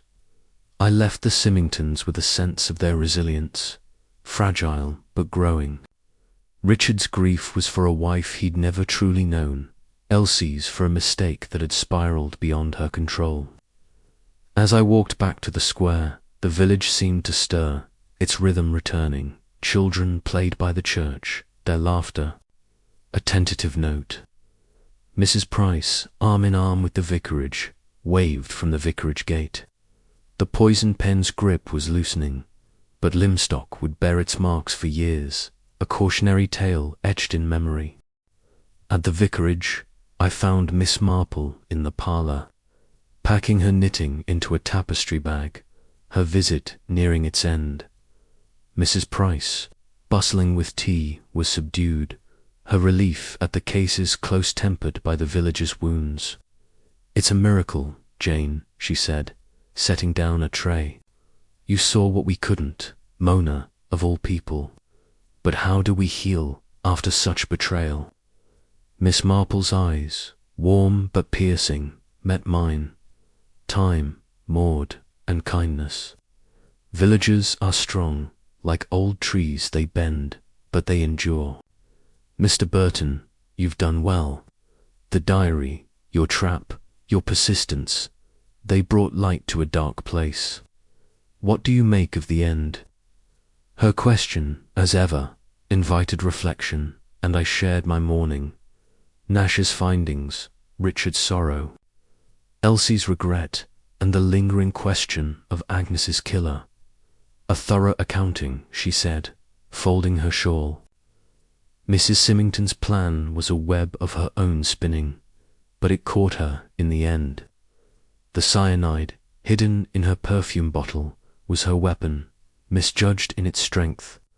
The letters, typed on her husband's machine, were her shield, meant to frame him and ruin him. Agnes's death, I fear, was her final act arranged, perhaps. Through a desperate soul she paid to strike if her plan faltered. In St. Mary Mead, we once had a case where a woman used a stranger to silence a witness, leaving no trace but a note in her hand. Mona's contact, as Mr. Nash calls it, may never be found, but her guilt is certain. I asked how she'd seen Mona's role when we'd all suspected Richard or Elsie. She smiled, her fingers tracing the bag's pattern. People, Mr. Burton, are much the same everywhere. Mona's diary spoke of fear and betrayal, not of a victim but of a woman, with much to hide. Her death, so neatly staged, was to perfect cyanide, a letter, a solitary tea tray. The letter's chaos was her signature, a mind that thrived on control through disorder. And Agnes, her nervous glances, her talk of a bottle pointed to a moment she saw, not a plan she made. The study's truth, I suspect, was Mona's knowledge of Richard's suspicions about his first wife, a secret she feared he'd act on. Her explanation, clear as a bell, tied the threads I'd missed. I asked about Elsie's role, her confession still a jolt. Miss Holland was a spark, Miss Marple said, but not the fire. Her prank lit the way for Mona's scheme, and her guilt blinded her to the truth.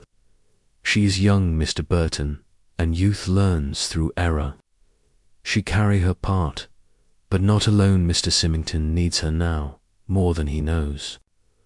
Her hint at their bond, subtle but clear, suggested a future for Richard and Elsie, born from shared loss. As I walked Miss Marple to the station that afternoon, the village seemed to breathe again, its lanes alive with small signs of renewal. A farmer's cart rattling past, children chasing a stray dog, Miss Barton tending her garden with a cautious smile. The train's whistle sounded, a mournful note that marked endings and beginnings. "You've given Lymstock a chance, Mr Burton," Miss Marple said, her hand light on my arm. "Use it well, and remember quiet places hold both darkness and light. Choose the light." I watched her board, her frail figure vanishing into the carriage, and felt a pang of gratitude for the mind that had seen what none of us could. Back at Little Furze, Joanna greeted me with a pie fresh from the oven, its warmth a contrast to the day's somberness. "You're stronger now, Jerry," she said, slicing a wedge. "Lymstock's done more than heal your body, it's made you a detective. What's next?" Her tease was fond, but her eyes held pride, and I smiled, knowing my crash, my convalescence, had led me here, to a village that tested and tempered me. That evening I walked the lanes, the stars sharp above the hills. Limstock was healing, its wounds scabbing over with time and truth. Richard would rebuild, Elsie would stay, and the village would knit itself whole, letter by letter, smile by smile.